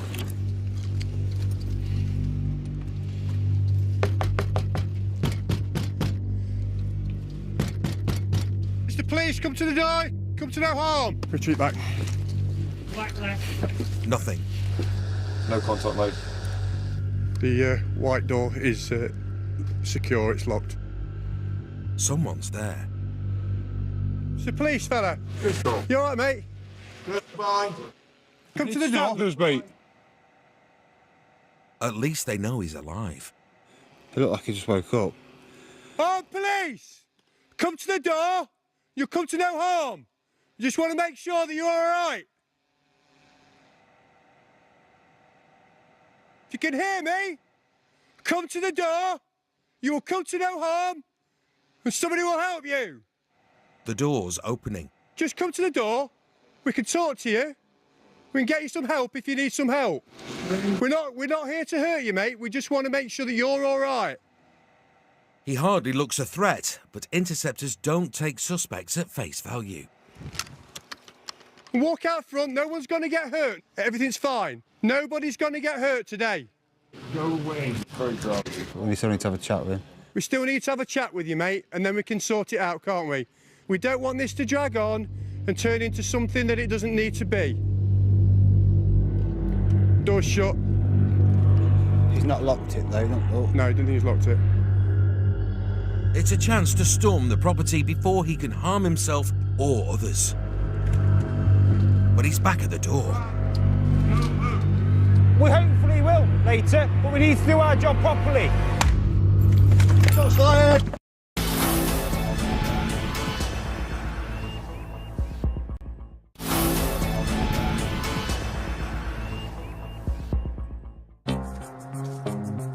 If the subject is to come out of the address, then you are to consider your safety and that of the public. Interceptors have been called to the home of an armed man who's threatening to kill himself. Go away. They've surrounded the property and are negotiating with the suspect. We just need to sit and talk to you and make sure that you're okay. But the man's taken his life in his hands. Shots fired! In the blink of an eye, he's raised a pistol, fired, and retreated inside. Interceptors had a split second to decide whether to return fire. That was a small crack, wasn't it? Yes. There was a flash. Firearms officers' expert analysis is that the discharge was a blank, but no one can be sure. We cannot confirm that it's a blank fire. It's a finely balanced situation. He's put a message on social media declaring his intentions. He's announced that we're here, so he's got armed police on his driveway, and that his intention is to get himself killed. They must treat the suspect carefully while protecting themselves and the public. So they train less lethal baton guns as well as conventional rifles on the house. Smithy, I've got baton behind you as well.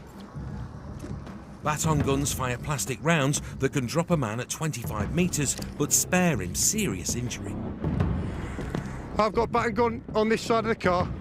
I'm conventional. They aren't certain the man's pistol is blank firing. And news comes in that muddies the water further. Yes. The subject's been in contact with our negotiators, and he said to them basically that if he was to come out, wants to come out of the property, he'll come out all guns blazing, and that he has got access to an illegal firearm within there. We can't substantiate that at the minute. Lights, movement. Where? Front door. Shots fired. Someone's fired.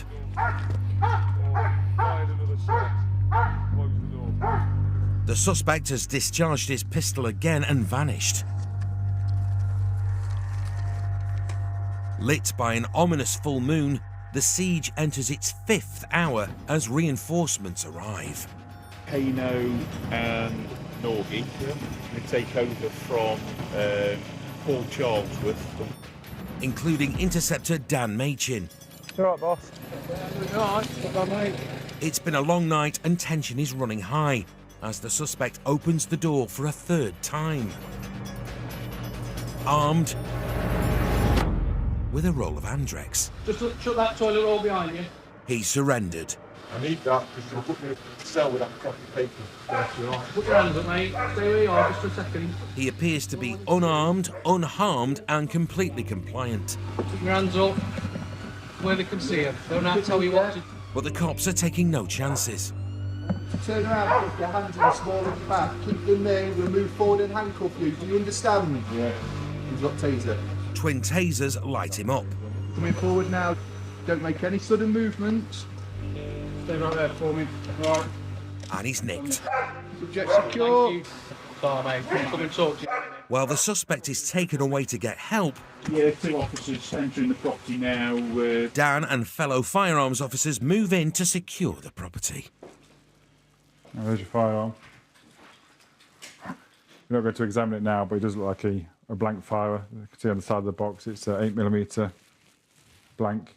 But someone points that at you.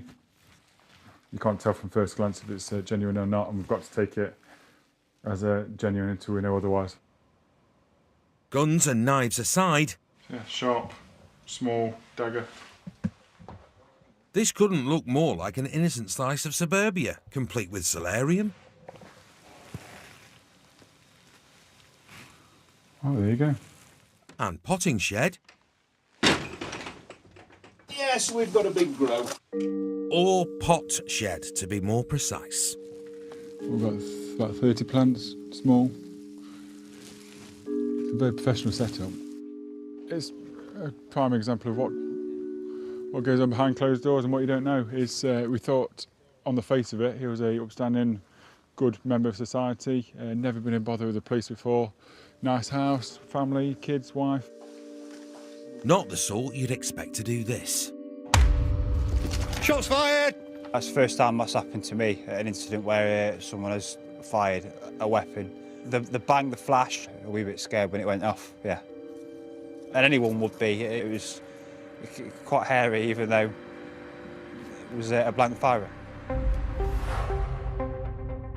The weed farmer of Suburbia pleaded guilty to possession of an imitation firearm and possession with intent to supply. He got 20 months behind bars. If it wasn't for the split-second decision-making of armed interceptors, it could have ended very differently.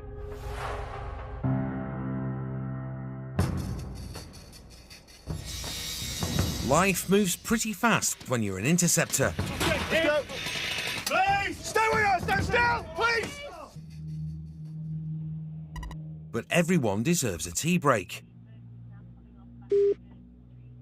Though theirs rarely last long.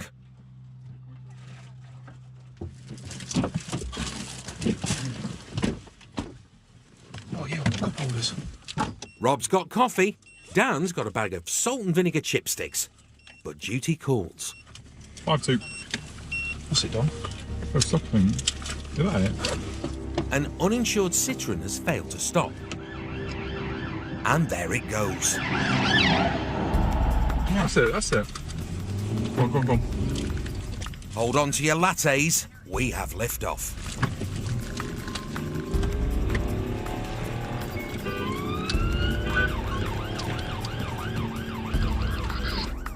The runaway Citroen has a local cop on its bumper, but Rob and Dan are itching to take the lead.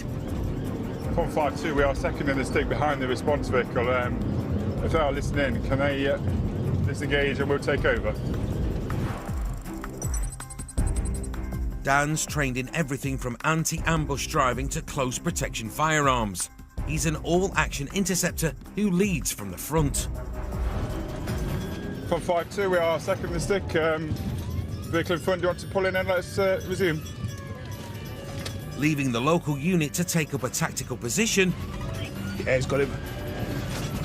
The pursuit specialists move into the driving seat. Yeah, just trying to get in there from 5-2. We're now pursuit command.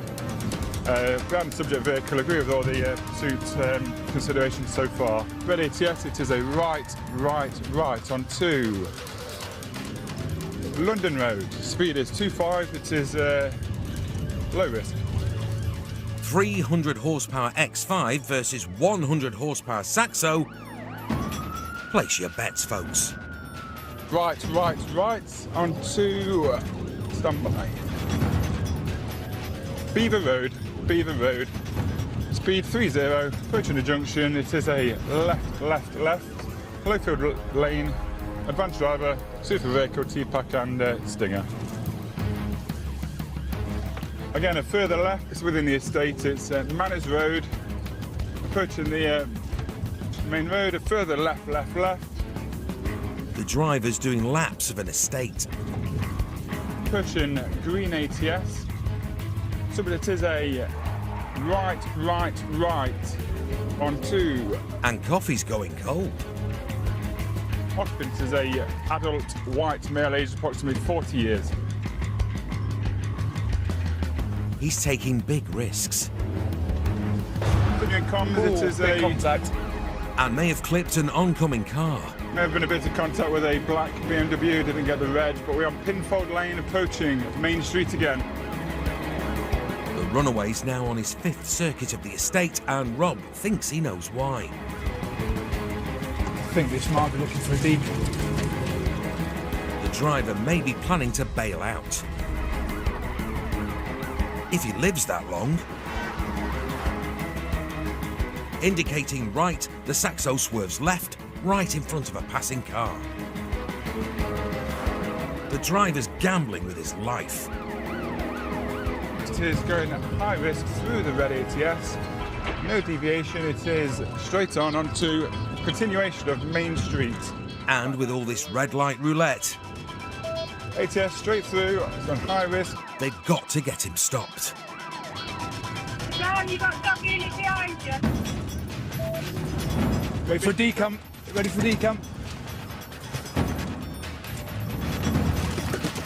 He's out, and eventually running in the worst getaway outfit in history.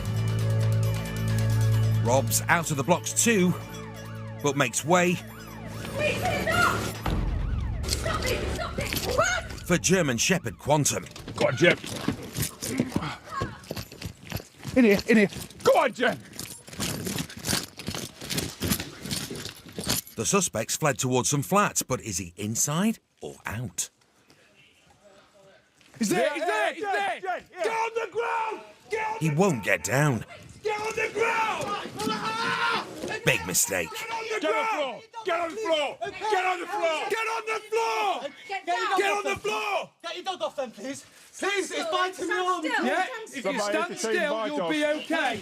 Quantum's done his job. No! Get on, back! But the suspect isn't making things easy. Stop resisting! I'm doing it, honestly. Finally, One cuff on. he's in cuffs and under arrest. Subject is secure.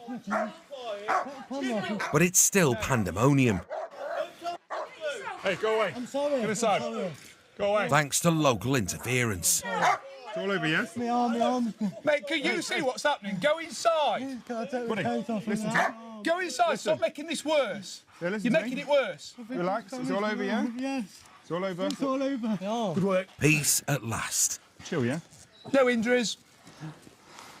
Stand up. Yeah, mate.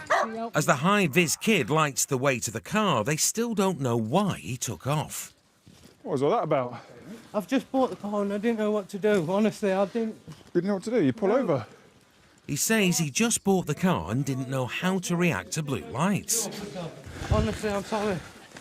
It also turns out he hasn't got a full licence or insurance.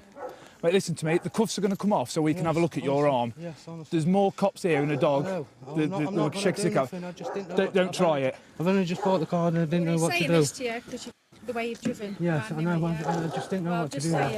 Well, you could have killed someone, didn't you? They need to check he's not injured. Right, we're just going to check the arm if that's all right. Right. Which one was it? His left? You're squeezing now. All right, sorry. Considering his non-compliance, he got off lightly. Well, it's just bruising, it's not even break the skin. It's got a good padded jacket, hasn't he? Yeah. I'm just trying to find my keys because my missus is pregnant and she can't get back in the house if... Who can't? Yeah, my missus, she's pregnant. Literally got 20 days left. And she needs to get back in And you've the house. gone and done I've this got the 20 keys. days before your missus gives birth? Mate, something wrong with you. And something wrong with the car. Found just a very, very small amount of what believed to be cannabis in the centre console of the vehicle, as well as a cannabis grinder. I just didn't know what to do, officer. Pull over. If we pull over, we'd be speaking to you I know, for but I've probably lost 5 my- minutes. I've You lost your car, yeah, but you're losing your car anyway. You're not going to outrun an X5, are you? And a dog. Despite his coat, he's not the brightest. It felt very fortunate in the end to have Jen right behind us, right at the last minute, to offer that dog support. And yeah, we found him. Not that it's too challenging to find someone in a fluorescent orange jacket. The future isn't bright for Mr. Orange. The dangerous driving without a full licence, no insurance, and possession of cannabis, the driver got a total of 4 months behind bars and was disqualified from driving for 3 years. On reflection, it wasn't the greatest escape Quantum's faced. We'll stay in the car, let Jen and the dog go after it. The dog can't read police on our backs, and we don't want to be taken out by a 30-kilo dog. Yeah, Quantum Blessing did the hard work for us. Thank you very much. But he's not doing the paperwork. He's not doing the paperwork, no. No. Oh well. Chop chop. There's just time for cold coffee and chipsticks. Well done, Rob. Well done, Dan. You got something down your pants? Still to come. No, I've got my kids and all this one. A suspect bends over backwards to cooperate. I do a squat right in front of you now, I don't care. Another day at the office for teen knife crime. He's been arrested for possession with intent to supply, and we've also uncovered a knife now as well. And the suspected stars of CCTV. We know what you're up to. You're out stealing. CCTV of you. All right. Doing it in South Wales.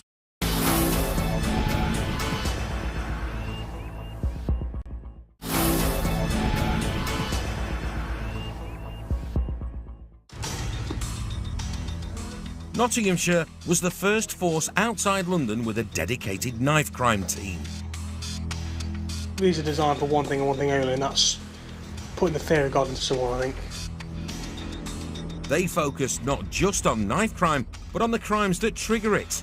The quantity of cannabis that's believed to be for supplying. Joe Riley and Ken Tinley are en route to help arrest a suspected dealer. Experience tells them that knives and drugs go hand in hand. That's some weed.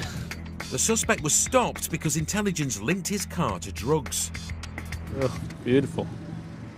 Intelligence that appears to be correct. Got a few ounces of cannabis, and a significant amount of cash has been recovered as well. And the other tools of the trade, mobile phones, digital scales and the like. He's been arrested for possession with intent to supply, and we've also uncovered a knife now as well. It's a typical stop. Last year, the team seized a total of 5,881 grams of cannabis, worth almost £60,000. But they don't just rely on intel. The team are also experts in reading behaviour. And back on patrol with Dan Mottishaw, Joe reads this cyclist as a wrong-un.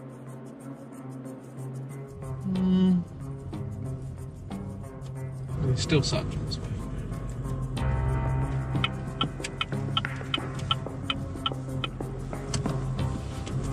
The suspects made a sharp exit through the park. He's now cycling across the field, though. Yes. And the Spidey sense is going gangbusters. You're near the Leamington estate. We're just looking at a lad. We didn't think he was that bothered until we turned round. He's gone across the playing field on a bike to get away from us. He's going to come out like Stewart Street. I don't know if anybody knows that. If you go parallel to that road... Stand by. The suspect has agility, but interceptors have the numbers. Young white lad on a Boardman bike, mountain bike, black coat, grey stripe on it, grey hood up. No, he's there. Time to cut him off.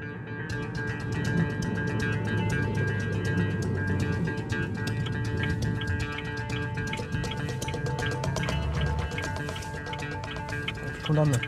Come down there. Just play what's there. He's making off. Oh, come here, come here, come here.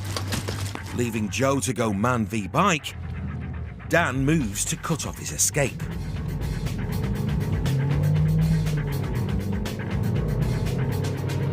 Pedal power's trumped foot power, so it's back in the passenger seat. Go. And toe down. I nearly got him when he come off.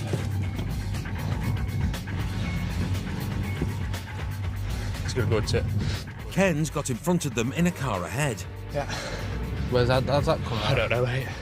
As the suspect swerves into the cemetery.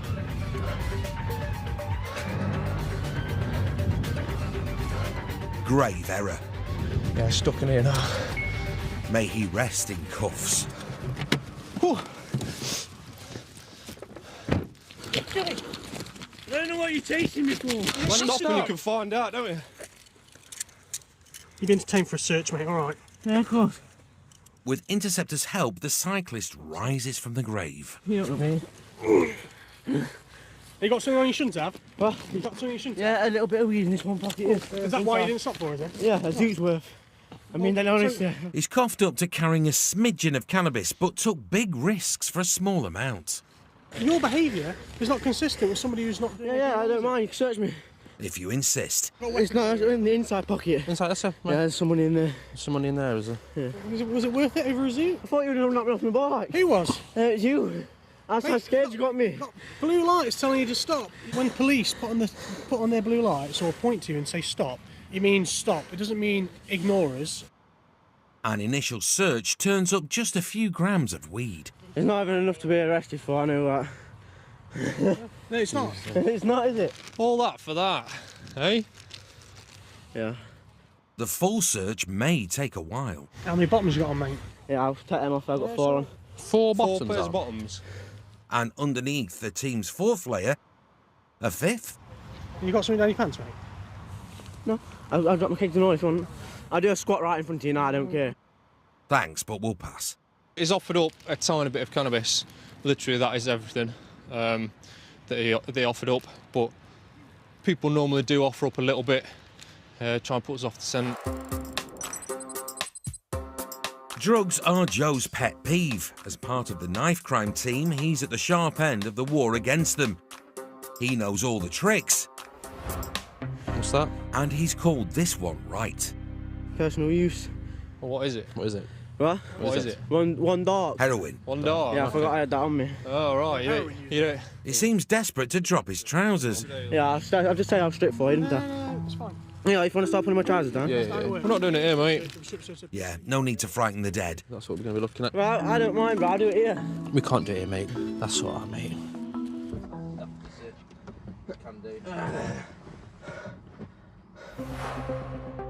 Lance Armstrong Jr. was wheeled off to the Nick, where he finally got the chance to strip. He was given a caution for possession of heroin and cannabis and sent on his bike. The driver, stopped earlier with a bag of weed, was charged for possession with intent to supply and possession of a bladed article. He awaits his day in court.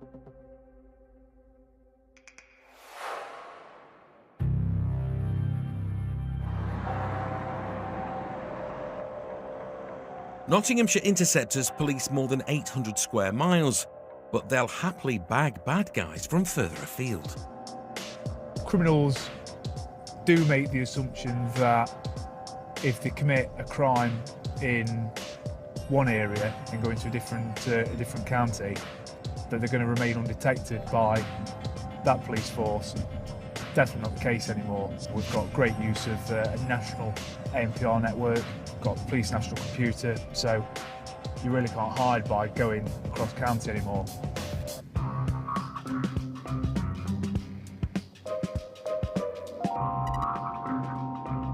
It's early afternoon and interceptors Phil Broughton and Spencer Pugh are tracking a silver Merc.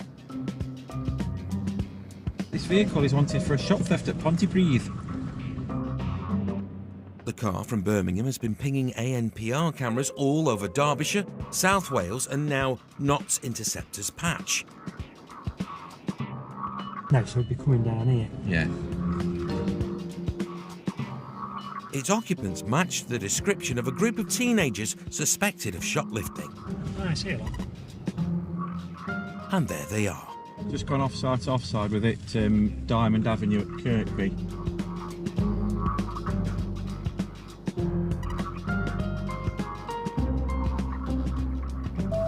Vehicle is 4 up, 2 male front seat passengers and it's possibly 2 females in the rear.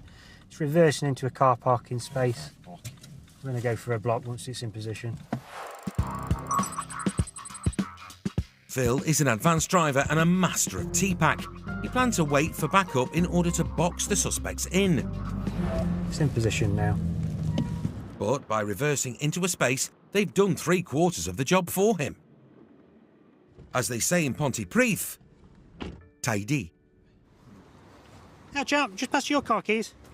Yes? No worries. Can I ask you all to stop in the car for me and not move? I didn't see you. Can I ask you to get out for me? All right, no problem. Put your handbrake on. Leaving the passengers to Spencer, Stay in the car for me. Phil takes care of the driver. Pass on to Tactical Firearms Commander that I have got no. Right. So who owns the car? It's one of friends of. A friend of yours? Yeah, from Birmingham. You're from Birmingham, are you? What's your first name? Ronaldo. R. O. N. Yeah. A. L. L. L. Yeah. D-O. Ronaldo.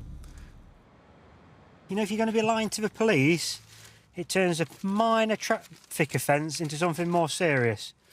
So, I'm going to ask you to think about it. All right. And then I'm going to ask you again. And what I'll say to you is, if I find out any details that you've given to me which is misleading, then ultimately you may be looking at a more serious offence. So, who are you? Ronaldo? Messi? Eric Cantona? What's your name? My name? Yes. Just think about what I've just said to you. What I have to give my name? Yes. What is your name? So who's Ronaldo? Oh, he plays up front for Juventus. Good right foot, full driving licence. How about you? I don't have a license. I know you haven't got a licence. I'm not daft. And he's been involved in a recent shop theft. Which appears to have been caught on CCTV. Oh, yeah. Definitely. He's wearing the exact same coat still. Yeah, he's not wearing his shades. Definitely them. Have you guys been to Wales recently? Wales? Wales, yeah. Got you on camera in Wales. We know what you're up to. You're out stealing. It's pretty... Yes. Yeah. Okay. Yeah. CCTV of you. All right. Doing it in South Wales. A search of the passengers reveals a unique fashion sense. A split skirt that gives access to hidden pockets. See what I mean? Look, put your bag down. Pocket there. Drops into a skirt underneath. You can see also the stolen goods underneath the long skirt. Jump back in. Shoplifters are known to make use of secret pockets, but there's no sign of stolen property here. So Spencer pops the boot. Stolen razor blades. Still got the tags on. Those razor blades, for instance, they could retail for about £35 each, and there's about 10 of them. Beauty products, suntan lotion, razor blades. Expensive looking. Suntan lotion again. Right then. Time to break the good news to Phil. And how's that been? Got a boot full of nicked razor blades and suntan lotion and other bits and pieces in there. Right. All the stuff that's in the boot of your car, where's that from? What is it? All the stuff in the boot of your car. Razor blades, sun cream, where's all that from? You boys. But how have you bought it if you've got no money on you, no wallet, no cards? I have a card. Where's your card? While the driver tries to explain where the security-tagged booty came from, it's moved to the Beamer, ready to be reunited with the shops from which it was stolen. Lovely. Thank you. And the passengers are snapped for South Wales Police. Well, the vehicle's going to be seized today, most definitely. We're going to be taking some ID, pictures of yourself with your clothing, and then at some point I feel that South Wales will be wanting to speak to you. The other part of this is you're going to be reported for 2 offences: driving otherwise in accordance with a licence and driving without insurance. You got no insurance? No. Really? No. Bye-bye Mercedes. And there will be a cost for every day it's in storage and a flat fee of £150 for its recovery. How much? £150.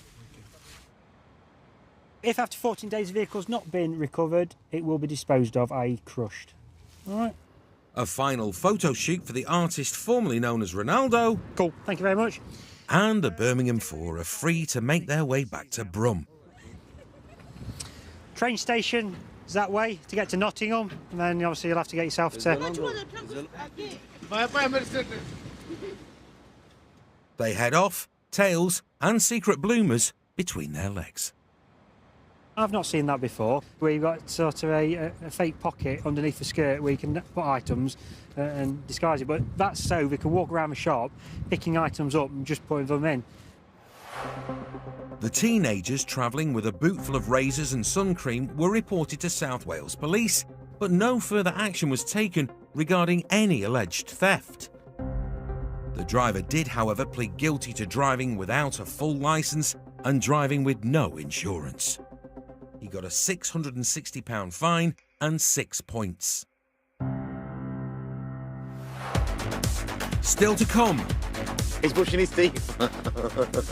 Lenny and Lisa beam down to Planet Gaga. I feel like I've just woke up in a different universe.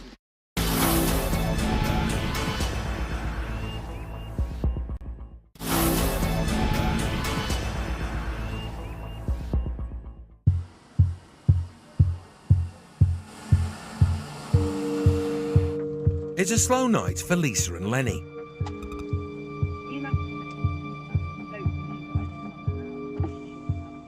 But it sounds like someone's got something tasty on the boil. Yeah, buddies.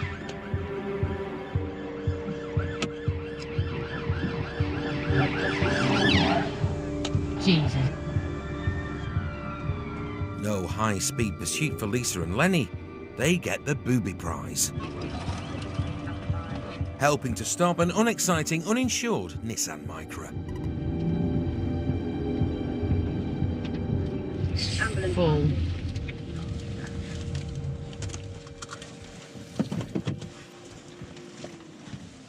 Right, look. Yeah, you. Turn the engine off for me a minute. Is this your vehicle? Yes, of course it is. Well, I don't know, do I? Might not be. Yes, it is my car. This car's got no insurance or MOT on it. I know. Bad, innit? Have you got any ID on you at all? Yeah, and can you pass me your ID, please? As Lenny joins the party, Hi, mate. How are you? the driver's no closer to producing ID. Have you got any ID on you? I've asked you twice. Hey, youth, you all right? Yeah, I'm sound, you? Yeah. Passenger interference, then they try again. I know, Have you got a driving licence? Yes, but I didn't bring my wallet out, so let me think the ID. While the driver racks his brains for ID, his passenger starts throwing belongings into the street.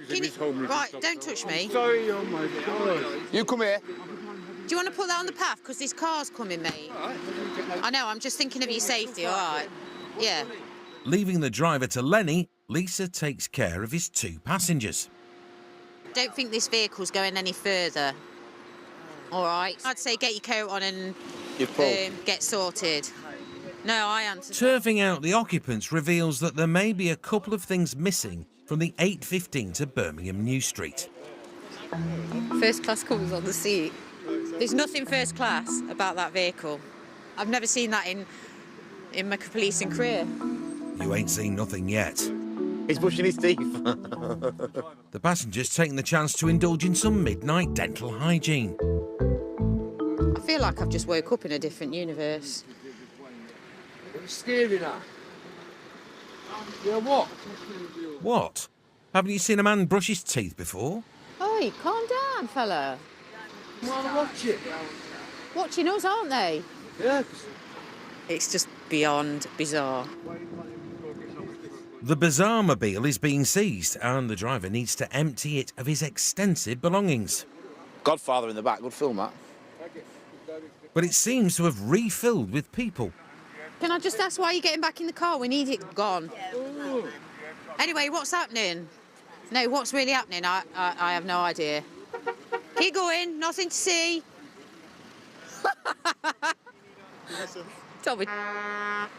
That's nice. No matter how chaotic a roadside stop is, Are you going to see him? Oh, no. there's always time to chase down a foul-mouthed driver. Meanwhile, events on Planet Micra turn even weirder. I live in my house. This is your house? I live in my car. It seems he lives in his car. And if he's not careful, he'll die in his driveway. Can you do me a favour? Can you come stand and talk from the path before we get run over? House. Yeah, I live in my house. Home sweet home. I've got to get a lift off you lot now. We're not going to take you for a lift into town, I can tell you that now. We've got loaded weapons in our cars. We haven't got room for people. What would that do to me? What do you mean, what will it? It's a gun. What do you think guns do to you? Kill you. Well, if a bullet was to hit you, it'd potentially kill you. Yes, it is. Is it really? I thought it was just a water pistol. No, one of them... Tasers? Yeah. No, because it'd be yellow. That's in there. Is that a real gun then? Yeah, I'm a firearms officer. Gives a go. Oh, here you go. Put it this way, you come near my gun and you'll be on your arse. Would I? Yes. What would you put me on me? Yes, I would. Probably would. Yes, I would. Lisa is a super fit firearms officer. She'd have no trouble dumping the passenger on his derriere, which, coincidentally, is where he's now talking from. Hey, listen, mate, I'm a woman as well, you know. I'm in your league because I'm bisexual. I'm a woman. Right. So if these to start on you, I'd be on your side. Good. Thanks, sister.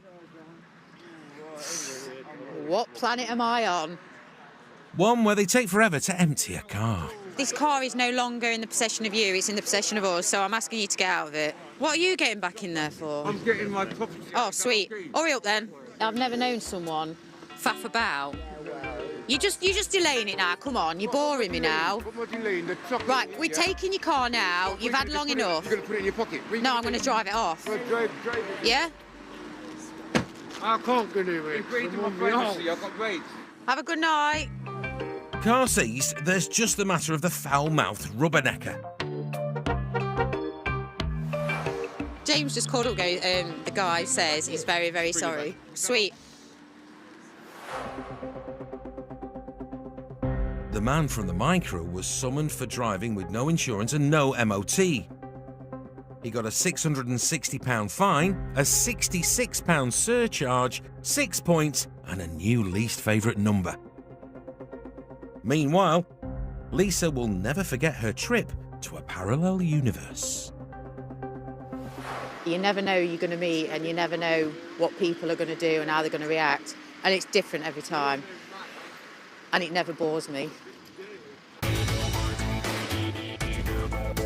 And Police Interceptors continues next week at 8. When a mother let go of her little boy's hand, little did she know she was in the presence of evil. Denise Fergus speaks out in a Channel 5 original documentary, Lost Boy, The Killing of James Bulger. Next.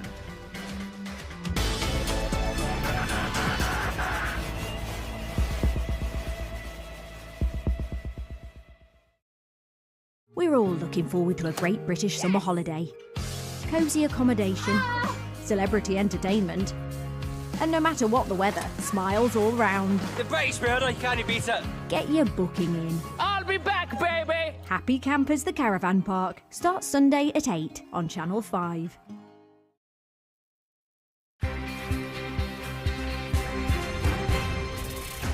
Good evening. The headlines from 5 News. I'm Danny Sinha.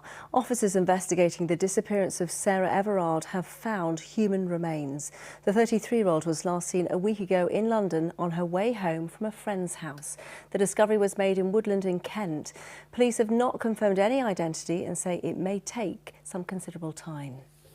MPs say the test and trace scheme appears to have failed at preventing lockdowns in England. Billions of pounds has been spent on it, with MPs warning the taxpayer could not be treated like an ATM machine. Boris Johnson says it has helped reopen schools. And the Prime Minister has called for the immediate release of British Iranian national Nazanin Zaghari-Ratcliffe. During a phone call with the Iranian president, he said her continued confinement remains completely unacceptable. That's all from us. We'll see you soon. Good night.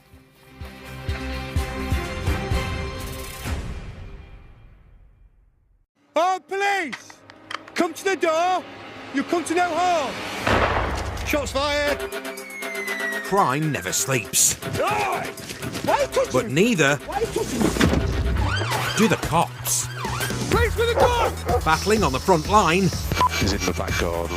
are Nottinghamshire's finest. Highly trained pursuit drivers. Contact. Oh, God. Vehicle failing to stop. Specialists in entry and search. There's a firearm. Rapid response firearms officers. Do not move! Police with a dog! Get down on the floor! And the crime-stopping force Get him up! We get him up! of the dog unit. Stop struggling!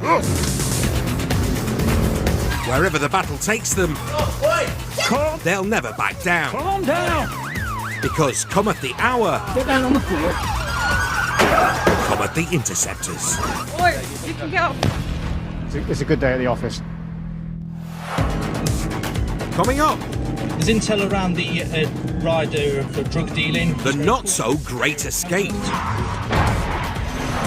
Taking us to a dead end. A tight squeeze for Robin Spence. Gonna get stuck, surely. And a wanted man caught short. I'm going down on you too.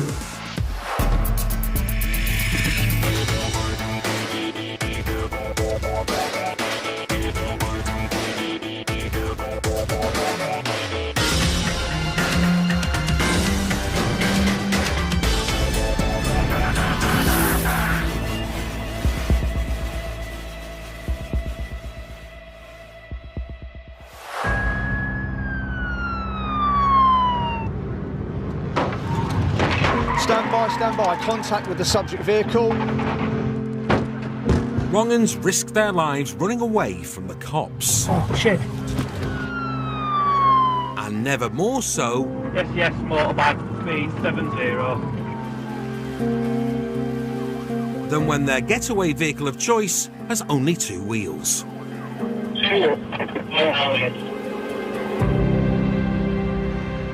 That's the thing with motorcycles, it just makes their life so much more difficult, and that's why they are a menace. They're nimble, they're fast, they can go places that cars can't go. It's inherently riskier if they're on a bike. They know that we have to manage that risk. It just makes our life a lot more difficult.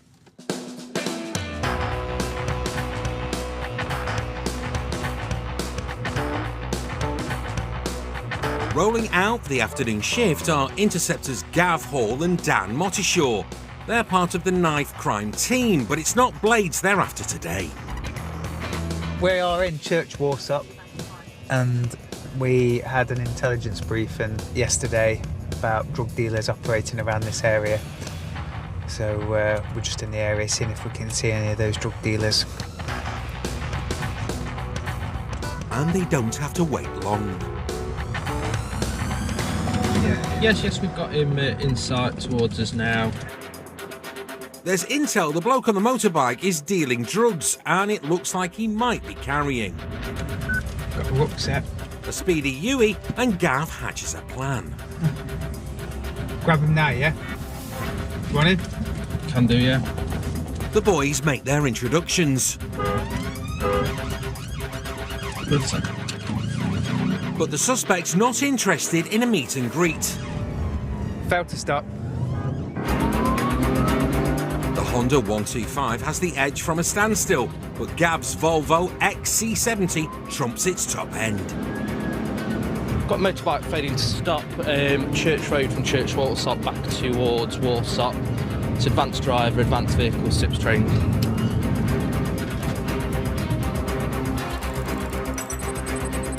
Gav's a highly skilled pursuit driver with 15 years' experience chasing down Nottinghamshire's bad lads. And he's trained to keep a safe distance from the bike without letting the runaway suspect out of his sights. Current DRA is low, and it is a left.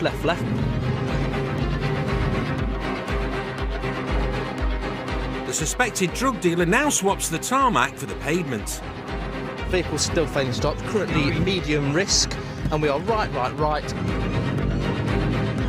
Whatever's in Biker Boy's rucksack, he's desperate to keep it from Gav and Dan. There's intel around the rider for drug dealing. He's wearing full protective gear and a helmet. Which is lucky.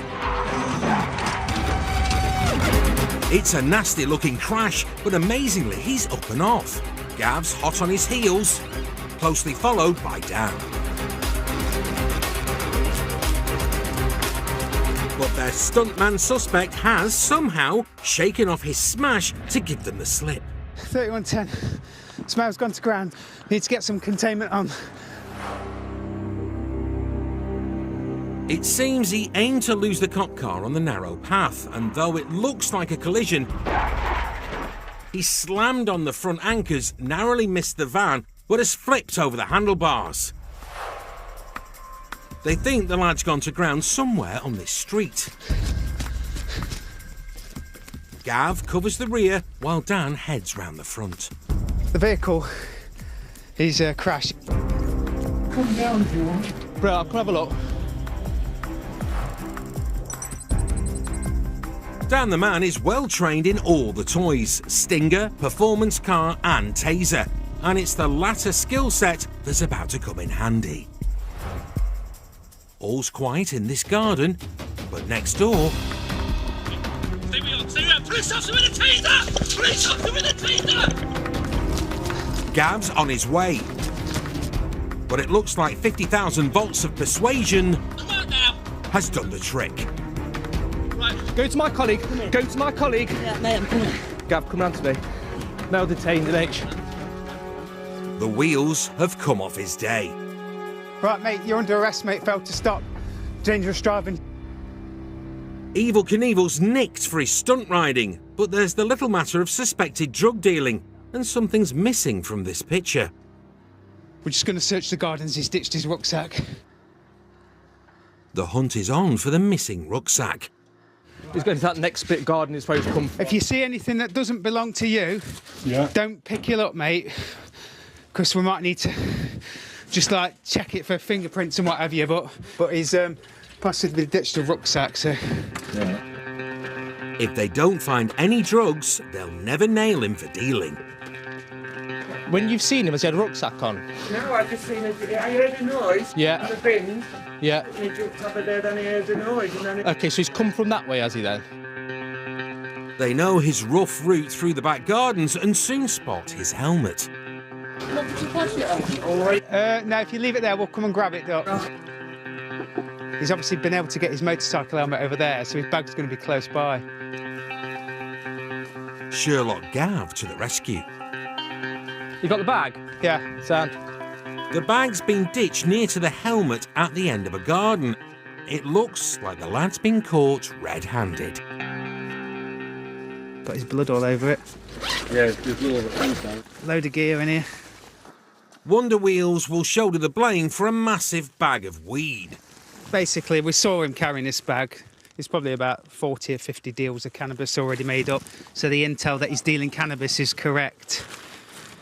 He's going to have difficulty saying that it's not his bag and he hasn't pulled it there, because it's going to be his blood that's all over it.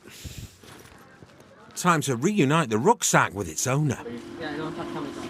This is my colleague. Right, you're also under arrest on suspicion of possessing cannabis with intent to supply it. Just remember you're under caution, OK? He's facing serious charges, but it could have been far worse. How bad are your injuries? Did you knock your head out? No. Got helmet on. Oh, yeah, of course you have. All right, nice one. His helmet might have just saved him from serious injury.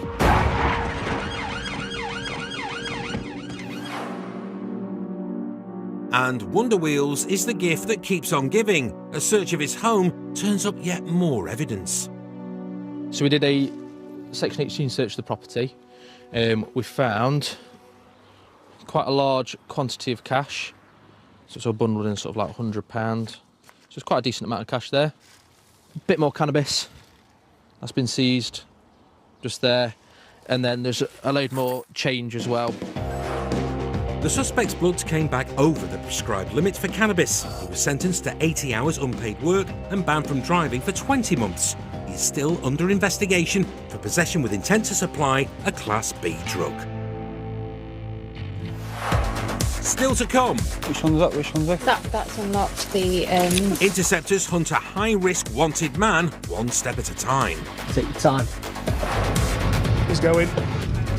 And will it be a narrow escape for a nippy merc? We're not going to get through there.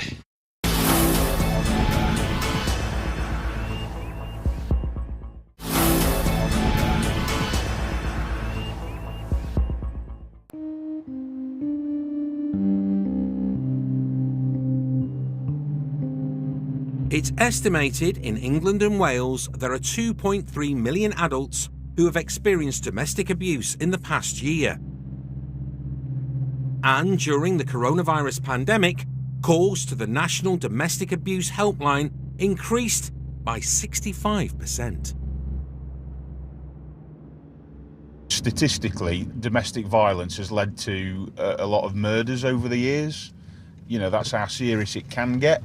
We've learned as an organisation over time that we need to try and stamp out domestic violence as early as we can and protect the victims. So we do take it very seriously and we do put a lot of time and effort into finding high-risk domestic offenders.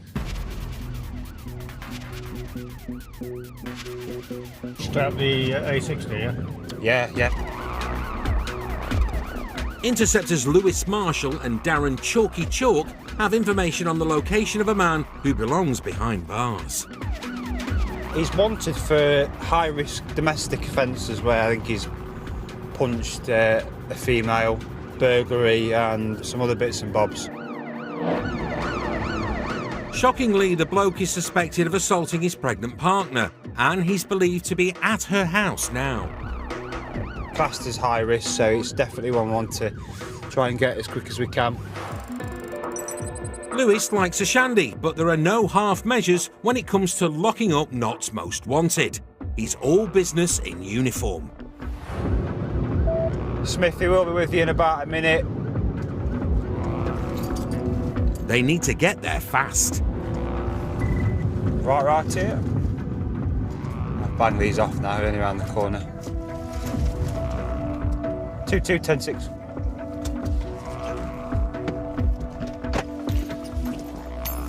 It looks like Lewis and Chalky aren't the only ones who want to feel his collar. There's no answer at the door, but there's another means of entry. Which one's that? Which one's that? That's unlocked. Via the bathroom window. One on the door. Get it on the window, sir. They don't know if the dangerous suspect is home. Let's get some push up on it. Interceptor Danielle must tread carefully. That should just pop open. Take your time. Just concentrate, mate. Right, who's quickest up there? Oh, good, mate. Danielle went straight up there. She's about half my weight. Backup isn't far behind, and just as he reaches the ledge, The address is clear. the suspect has scarpered. It's now an urgent manhunt. Need to find the car, don't we? Yeah. Chalky and Lewis search for the man's motor, which is soon spotted a few miles away by dog handler Duffy. Duffy's found the vehicle, although it's unoccupied at the minute. So we're just going to go and help, see if we can figure out maybe if he's got in a house or something. A fresh lead. Their suspect's been spotted at a different address, but it seems he's one step ahead of them again.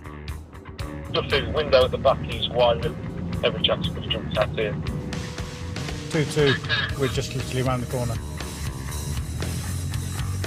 Looks like he's at large in fields behind the house. A job for the dog unit. Has Duffy gone round here? But after a good nose around, there's not a sniff of this slippery customer. The interceptors are desperate to get him in cuffs before he offends again, and help arrives from the mobile drone unit. There is a lot of fields over there. Yeah. Whether it's worth you just having a flyover. Yeah. With the eye in the sky searching from above, and officers continuing the hunt on the ground. Is there any sheds? Just going to have a look. They receive some intel. The suspect's hiding in a house further down the street. Lewis approaches a couple outside the property. We're looking for Nathan. Lewis is going in and calls for backup. Watch his front door for us. The wanted man successfully dodged the cops all day, but there's one thing he couldn't avoid. Sort yourself out, Gatty. The call of nature. I'm going now, I'm And to make matters worse, Yeah, got any bog roll? We have to find something, don't you, mate? Lewis's immediate concern is the man's personal hygiene. Wash your hands as well before you come out. Don't act up, I'll be right with you. Despite being caught in a compromising position, he's still potentially violent and tasers are drawn. Just come out this room. We've been out here, haven't we? We'll let you do your business, haven't we? I've just, yeah. Right. Turn around. Your hands behind your back, smally back. Finally, his hands are going where they can't cause any more damage. What was it about? He might have come quietly, but this lad's wanted for serious offences. At the minute you're under arrest on suspicion of domestic assault, OK? And you don't have to say anything with arm your offence. We don't want you to question something which they try in court. Anything you do say, maybe give evidence to understand. And it's not just domestic assault on his rap sheet. You're also under arrest for theft. You're still under caution. I think that's from the co-op at Skegby. OK?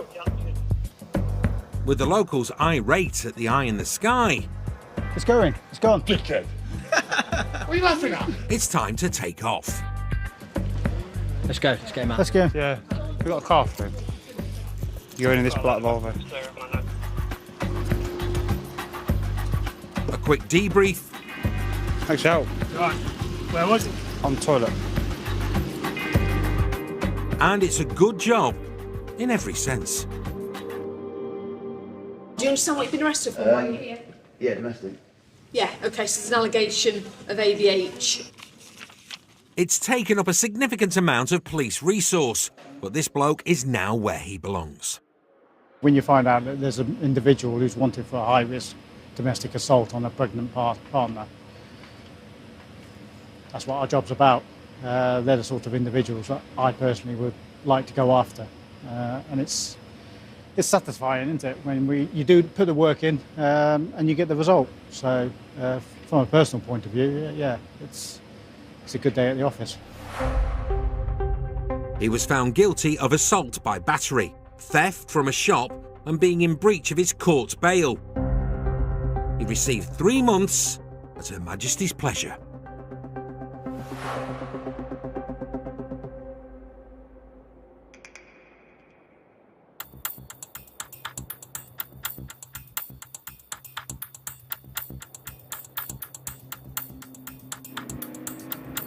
We're going to head towards this camera activation at Woodthorpe on the A60. It's the wee small hours in Nottingham. Interceptors Rob Ely and Spencer Pugh are responding to an ANPR hit nearby. So, just had a camera activation in the north of the city with information that suggests there's a wanted male on board, classed as a high-risk perpetrator. There's intel that he has previously spat in officers' faces on arrest and alleges that he swallowed razor blades. They suspect this nasty piece of work is in a brand new 30 grand black Mercedes A180. Yeah. 1.4 turbo, so probably nippy, knocking around, but the speedy Mercs pinged another camera and the boys are closing in. That's it. Game on. We're behind it now, Radford Road towards Gregory Boulevard. Signs are the suspect behind the wheels clocked them. he's going. Vehicle is failing to stop at Radford Road towards the police station through a red ATS. Spence takes over comms so Rob can concentrate on the driving. It's just past at Radford Road Police Station to the near side, still failing to stop. Road conditions are damp, no other traffic on the road. This bloke's obviously read the bad boys handbook and takes the pursuit onto the side streets. It's a right onto Ealing Street. Stand by, it's left onto Liddington Street. He seems to have a good knowledge of these roads, but after flying through a give way, has he made a schoolboy error? It's a dead end. It's taken us to a dead end. But there's life in the chase yet. Deep breath, guys. It's going to get stuck, surely. We're not going to get through there. Nope. We've lost him. He's gone onto Zulla Road, gone down a footpath. The chunky X5 might be the cream of the police crop, but it's not designed for 6-foot wide footpaths. And there's only one way out. Oh, bugger. Back the way they came in. Towards Zulu Road, we've lost sight of him. We're stuck on the footpath. Other units will have to take over as Rob tries to reverse out. Is he out running? Negative, he's still in the car. He's managed to squeeze his car through. He's going to have significant damage. Our car's too big to get down the path. And it might be too big to get out of the path. Oh, shit. The wing mirrors are goner. Push it back, mate. But they're finally out. A quick look at the damage. It's not going to fix, is it? And it's back to the task at hand. He would have come back out onto Nottingham Road. It was his only way through. But Slim Shady has done one in the night. Frustrating. So frustrating. He's got away purely because his car is smaller than ours. You never like to lose a pursuit, do you? You always want to catch him, particularly when they drive so dangerously. Just surprising as well that he was prepared to put his brand new Mercedes down a really tight footpath. Another unit finds the car dumped nearby. And why has ditched it so soon? Probably expecting more cars to be in the area, isn't he? He's done a rear tyre, completely fat as pancake. Rob and Spence may have lost a mirror, but on reflection, the Mercs come off much worse. And though the wanted man slipped the net for now, Rob concentrates on the positive. He's wanted some serious offences, obviously for the reason why he's failed to stop for us tonight. And yeah, he's frustrated us because he's got away, but we've got his car, and that's going to cause him a great deal of annoyance. You know, if you look at the state of it, it's being dragged off, he's damaged his tyres, scratched the side of it. It's a nice, brand new car. So yeah, hopefully we've frustrated him as much as he has us. The interceptors eventually got their man. While they couldn't prove he was driving the Merc, he was pinched for other offences and went down for over 2 years. Still to come. Mate, don't tell me what to do. Come back here. A stabbed suspect doesn't know what's good for him. When I put the tourniquet on, it's going to hurt, mate. What's a tourniquet, man? NH Oscar Foxtrot. And Rob's no sympathy for a driver with over 41 points to his name. Please, sir. Look, you take my car. You take me on the court. You give me a penalty. You give Mate, me don't plead with me. If there's one thing that I really can't stomach is people pleading with me.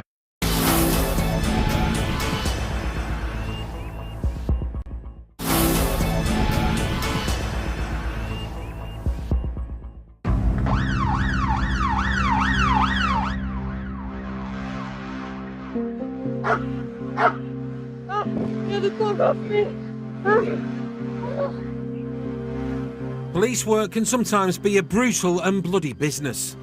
This lad's got a bite to his right arm. Luckily for the wounded, most interceptors are advanced first aiders. All right, mate. Stay still for me. And they always come prepared. Just going to bandage that up. It's going to put a bit of pressure on it.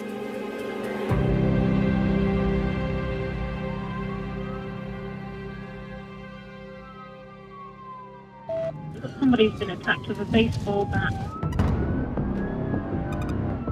It's mid-afternoon and interceptors Jim Campin and Dan Machin are on their way to a man who's been struck by a weapon. There's a male who's been attacked in the street. The male who's been hit is in the middle of the road, unconscious. It is unusual for this time of the day, but then again, it's an area that's often plagued with gang problems, who often squabble with each other, involving weapons, knives. Dan, like all firearms officers, is a qualified medic trained to tackle critical trauma injuries like stab wounds and catastrophic bleeds. Attention. Fourth left. They arrive on scene to find fellow officers already attending to the injured bloke. Cool. He's sound there for first aid. Right. Lock and load. With the unconscious man in safe hands, Jim and Dan's attention switches to a car that's been pulled over nearby. The occupants have injuries consistent with biting. Oh, you got stab wounds to your hand, so that'll be a bit good, A rear passenger with knife wounds is being dealt with by a local officer. It's a dramatic fight with weapons. So Jim makes for the driver. Listen, I need to get something to... Listen, Geese, boss. Don't tell me what to do. I'm going to check your injuries out. Yeah, and okay? I'm telling you, I need something to So cover this. appreciate that, okay? I'll check your injuries out, Why mate. would you rather me bleed to death? He needs to assess the injuries, but the lad's not too happy about it. What have I just told you? I'm going to check your injuries out. Like, you've got two options. You've only got one, is to help me, so make sure you do that. Mate, don't tell me what to do. Come back here. Jim's also a first aid trained medic. His proudest moment was receiving a bravery award and getting to meet the Prime Minister. But the injured bloke isn't such a fan.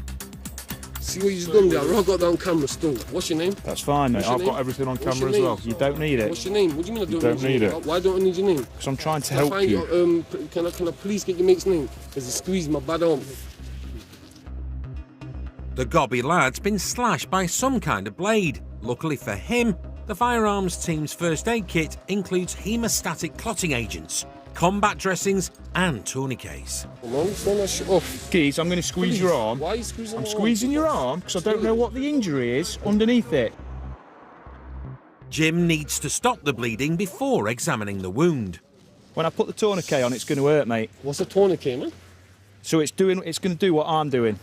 Yeah, because I don't know what your injury is under there. I don't want to remove any pressure and then have a massive bleed on my hands. It's not that bad. Dan lends a hand and tries to get to the bottom of what's gone on. How big was the knife? I didn't see no knife. I didn't see anything. All I did, I got attacked from behind. He denies being involved in the earlier fight, but however he got his injury, Jim stopped the blood enough to assess the damage.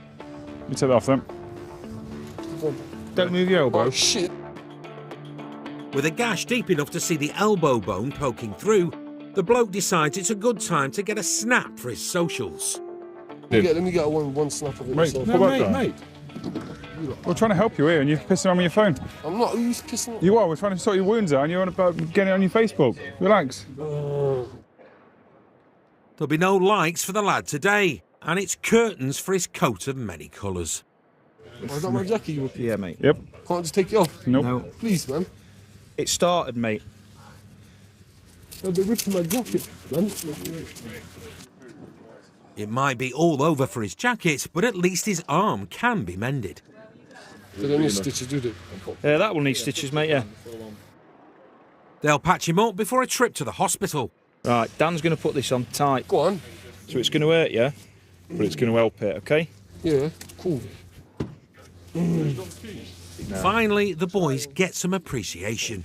You lot are better than the ambulance services. You lot Yeah. are quicker and save me. And when we got here, you were giving us a load of grief, weren't you? And, Because and here we are, patching you up. Bandaged up, it's time to swap his snazzy top Mate, we've cut this jacket now, right, mate? It's going in the bin. for a set of bracelets. So put your hands behind your back now as well, because I'm going to put some handcuffs on you. Handcuff? Yeah. Why? Because you've been involved in a fight on a street, mate. Oh, you lied to me like that. I have never lied to you. I said I've been attacked. He protests his innocence, but both lads are being arrested until the cops can work out what's gone on. At 3:45, I'm arresting you on suspicion of a fray. I caution you, tell you do not have to say anything, but it may harm your defence if you do not mention when questioned something which you later on in court. Anything you do say may be given in evidence. Do you understand that? Yeah. The reason we're arresting you, mate, is so we can gather all the evidence, see any CCTV, sort the statements out, And then you'll be questioned at the police station, OK? Just come and take this in. Both lads are bound for the nick by way of a hospital. It's fair to say that the Interceptors' medical skills have saved them from a far worse fate. It's a nasty wound, you can still see the bone, bandage on it, and I don't think he was too happy about it, but it stopped him bleeding out. The driver and passenger were charged with violent disorder and possession of an offensive weapon in a public place. The passenger was also charged with Section 18 GBH. They await their day in court.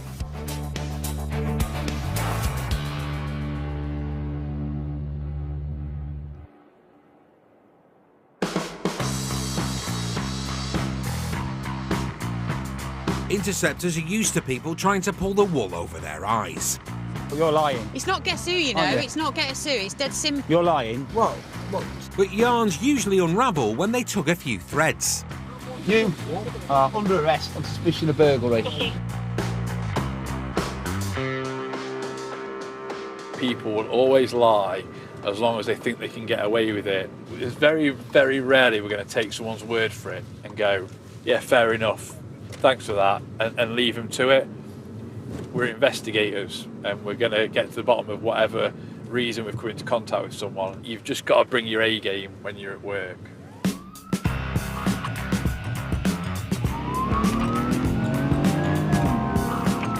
Double crewed cars carry twice the experience, and dynamic duo Rob Ely and Dan Machin have almost 2 decades between them. They're bringing it to bear on a rogue VW spotted nearby. It's just been a sighting in Radford, a grey Volkswagen Passat. Been passed a bit of information from the day shift to suggest that it's got insurance on it, but it's potentially going to be fraudulent, coming back to an address that doesn't necessarily make sense or exist. So could be something, could be nothing, but we're just going to make its way to there and find out what it is, see if we can catch up with it. So it's a grey Passat? Yeah. Old one? 52, yeah. A bit like the one over there. Oh, what's that? On the right, coming past you now. Oh, that's it. An agonising 3-point turn later, and it's catch-up time. It's Gregory Boulevard towards Alfreton Road. Right, near side. In fact, it's just on a left onto Birkin. They suspect the driver's seen them and ducked into a side street. Get away. Get out of the way, get out of the way. And despite interference, they're on him. It's just pulling in on the offside. The suspect has parked up and dashed into a house. White t-shirt. But they've got his number. Knock, knock. Hello, police. Not you, where's the other lad that's just come in? Which one? Someone's just come in here. Hey, mate. Sorry, just need to talk to you about your car. Yeah. Yeah, that you've just got out of. Yeah. Is it your car? Yeah. Just come and have a chat with us then, mate. First item on the agenda is insurance. Have you got your insurance documents with you? Insurance, I have the green one. The green one, Yep. duty and tax. Okay. Where's your insurance document? Here. I'll take that, mate. Let's have a look. Let me have a look. Rob checks through his documents. So where are you from? Romania. Romania. Do you have your Romanian ID card with you? And gets some more details on the motor. When did you buy the car? Now I buy the car. I go and I buy today the car, and they give me. When? Today. When today? Today. Yes, when today? Well, maybe now, half an hour, 30 minutes. 30 minutes ago. Half an hour, yeah. The boys aren't buying it, and it looks like the suspect has forgot to buy something else. So when did you make the insurance out? I want to make tonight. They coming somebody to make the insurance tonight. So you haven't made insurance yet? No, yet. I have the green. Right, okay then, mate. It'll be coming with us then if you've not made insurance. We'll be seizing it. The car's going, and cue the sob story. Look, sir, I have image children. Look, my mom. I'm working. Only me. I'm working. I'm working. Right. So what does that matter? Rob hasn't done 12 years on the force without hearing every excuse in the book. He loves being a copper, but hates one thing with a passion. Liars. I'm not doing nothing wrong, sir. Well, you are. You've got insurance. Let's go and have a sit in our car, and we'll go through some details with you. Yeah. Looks like all those crocodile tears have left him thirsty. Sir, let me to drink some water, please. Say again? Some water, please, me. I've not got any water for you. No? No.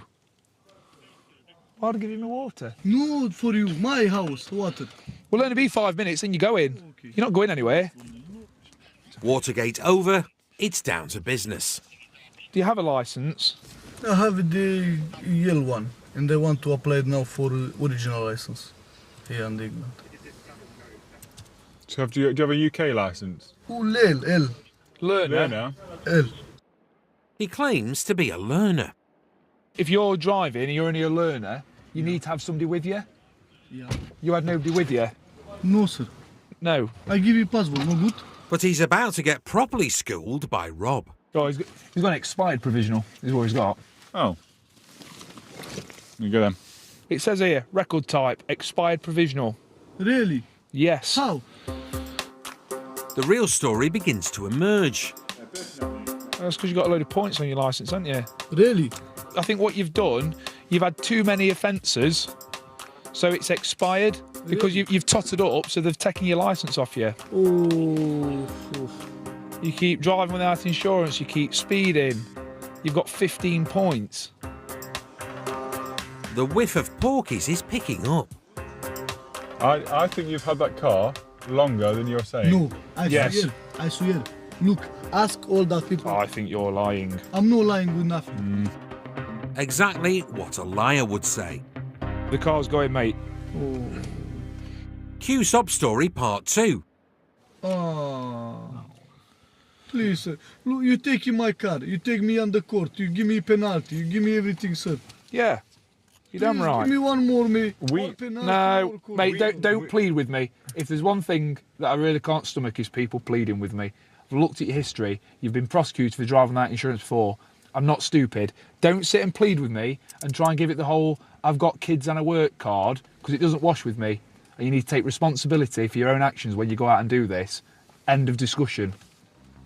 You'd think so, wouldn't you? I want to change to Romania my license because in Romania I have 26 points, yeah? In Romania you've got 26 points? Yeah. And you've got 15 points here? That's 41 points. And in this case, points don't mean prizes. So, because you've been disqualified in the UK, you can't drive on a Romanian licence. No. You know you need a licence and insurance. If you keep doing it, you'll get arrested. You go to prison. If you please. So just stop driving until you're legit, yeah? We can help with that. Bye-bye. By removing temptation. They see me rolling, they hating.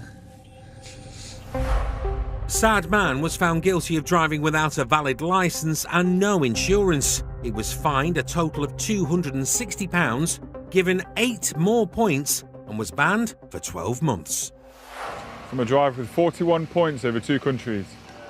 And he knows he hasn't got a licence, you know, he's done this before, he knows the consequences, and he's just trying to try his luck and, you know, trying to maybe pull at our heartstrings a little bit. The kids are out there and try and make us think otherwise, but you know, it doesn't wash with me. If he makes that choice to go out and drive without a licence and insurance, it faces the consequences. It's simple as that, you know. Still to come. A bloke's lost for words over the fake plates in his boot. Have you got some plates in the back of it?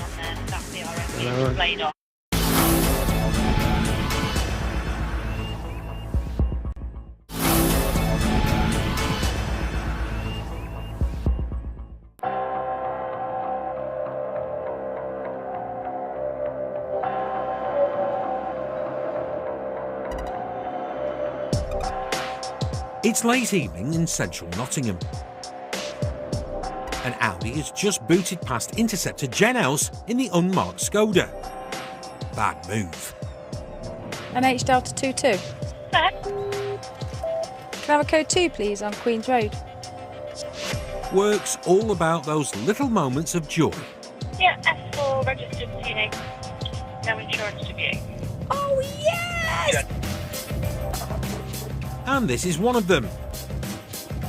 The moral of this moment, if you boot past a cop, make sure you're insured.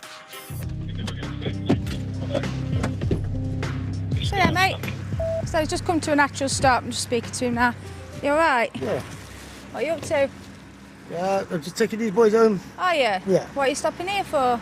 I've got him on knee. There's a cash point there. This has got no insurance, this car. Unless you've got a trade policy. It's not a trade policy. Right, so would you mind taking your keys out and coming to speak to me on the side of the road? Is that okay? Yeah, The bloke claims to have trade insurance, but no paperwork to prove it. He's definitely showing no insurance. That confirmed. It's also notified off-road. There you go, it's notified off-road as well. Whatever the insurance situation, the car's registered as being off-road, and that's exactly where it's going. What are you going to do? You're going to take it and then I'm going to have to, aren't I? Yeah. District deal with his passengers, while Jen tackles the driver, who, it turns out, is known to police. What, you been in trouble before with us then for? A few bits and bobs, any minor stuff. Like what? Shoplifting, I think, something like that. Have you staying out of trouble? I've been trying my best. Well, you're not trying hard enough, because Danielle and her colleague have arrived to spot something amiss with your iffy Audi. You got some different number plates on that. What's the take for them? I don't know, it's like that when I got it. The number plate has a strip commonly used to attach false plates. Right, is that what they do? Oh, come on, play the game. You know what they do, don't you? Something like that, mate. It's a technique used to disguise the real identity of a vehicle. No. They give the car the once-over. You all right? You look a bit nervous. Why are you nervous? You're coming across as a little bit nervous. 6 coppers around the car. His attack of nerves may have something to do with the contents of his boot. That VRM should belong to a green Corsa registered to a lady from Derby. Have you got some plates in the back?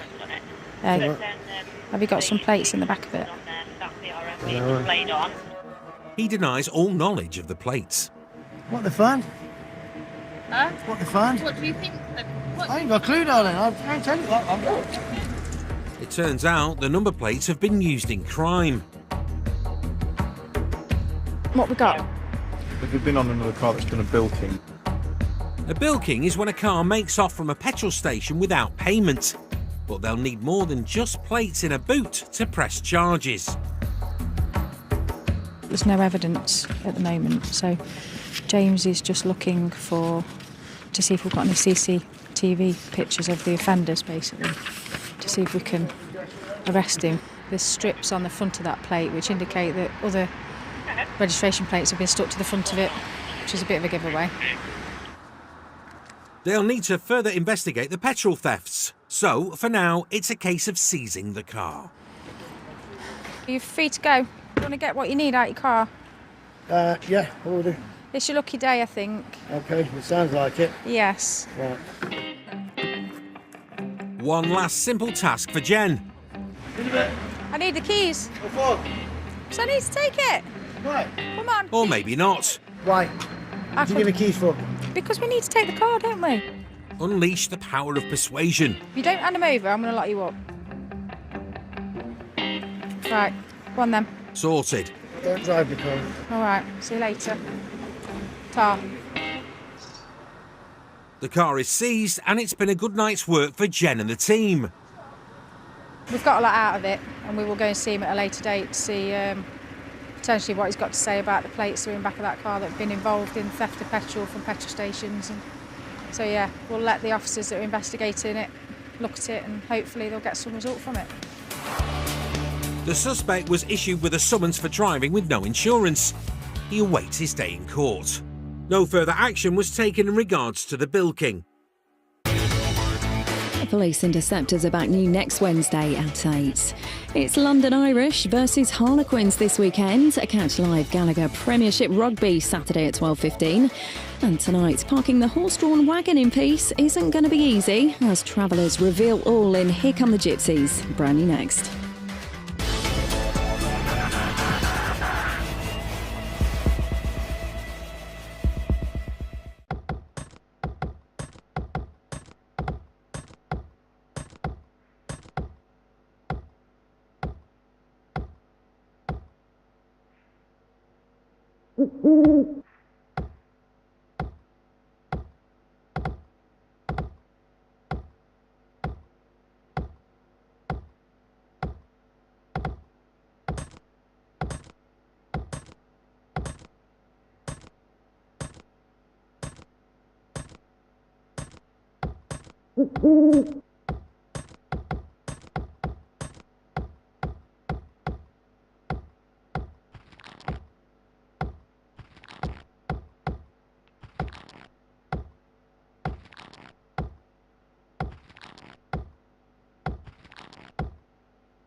Mm-hmm.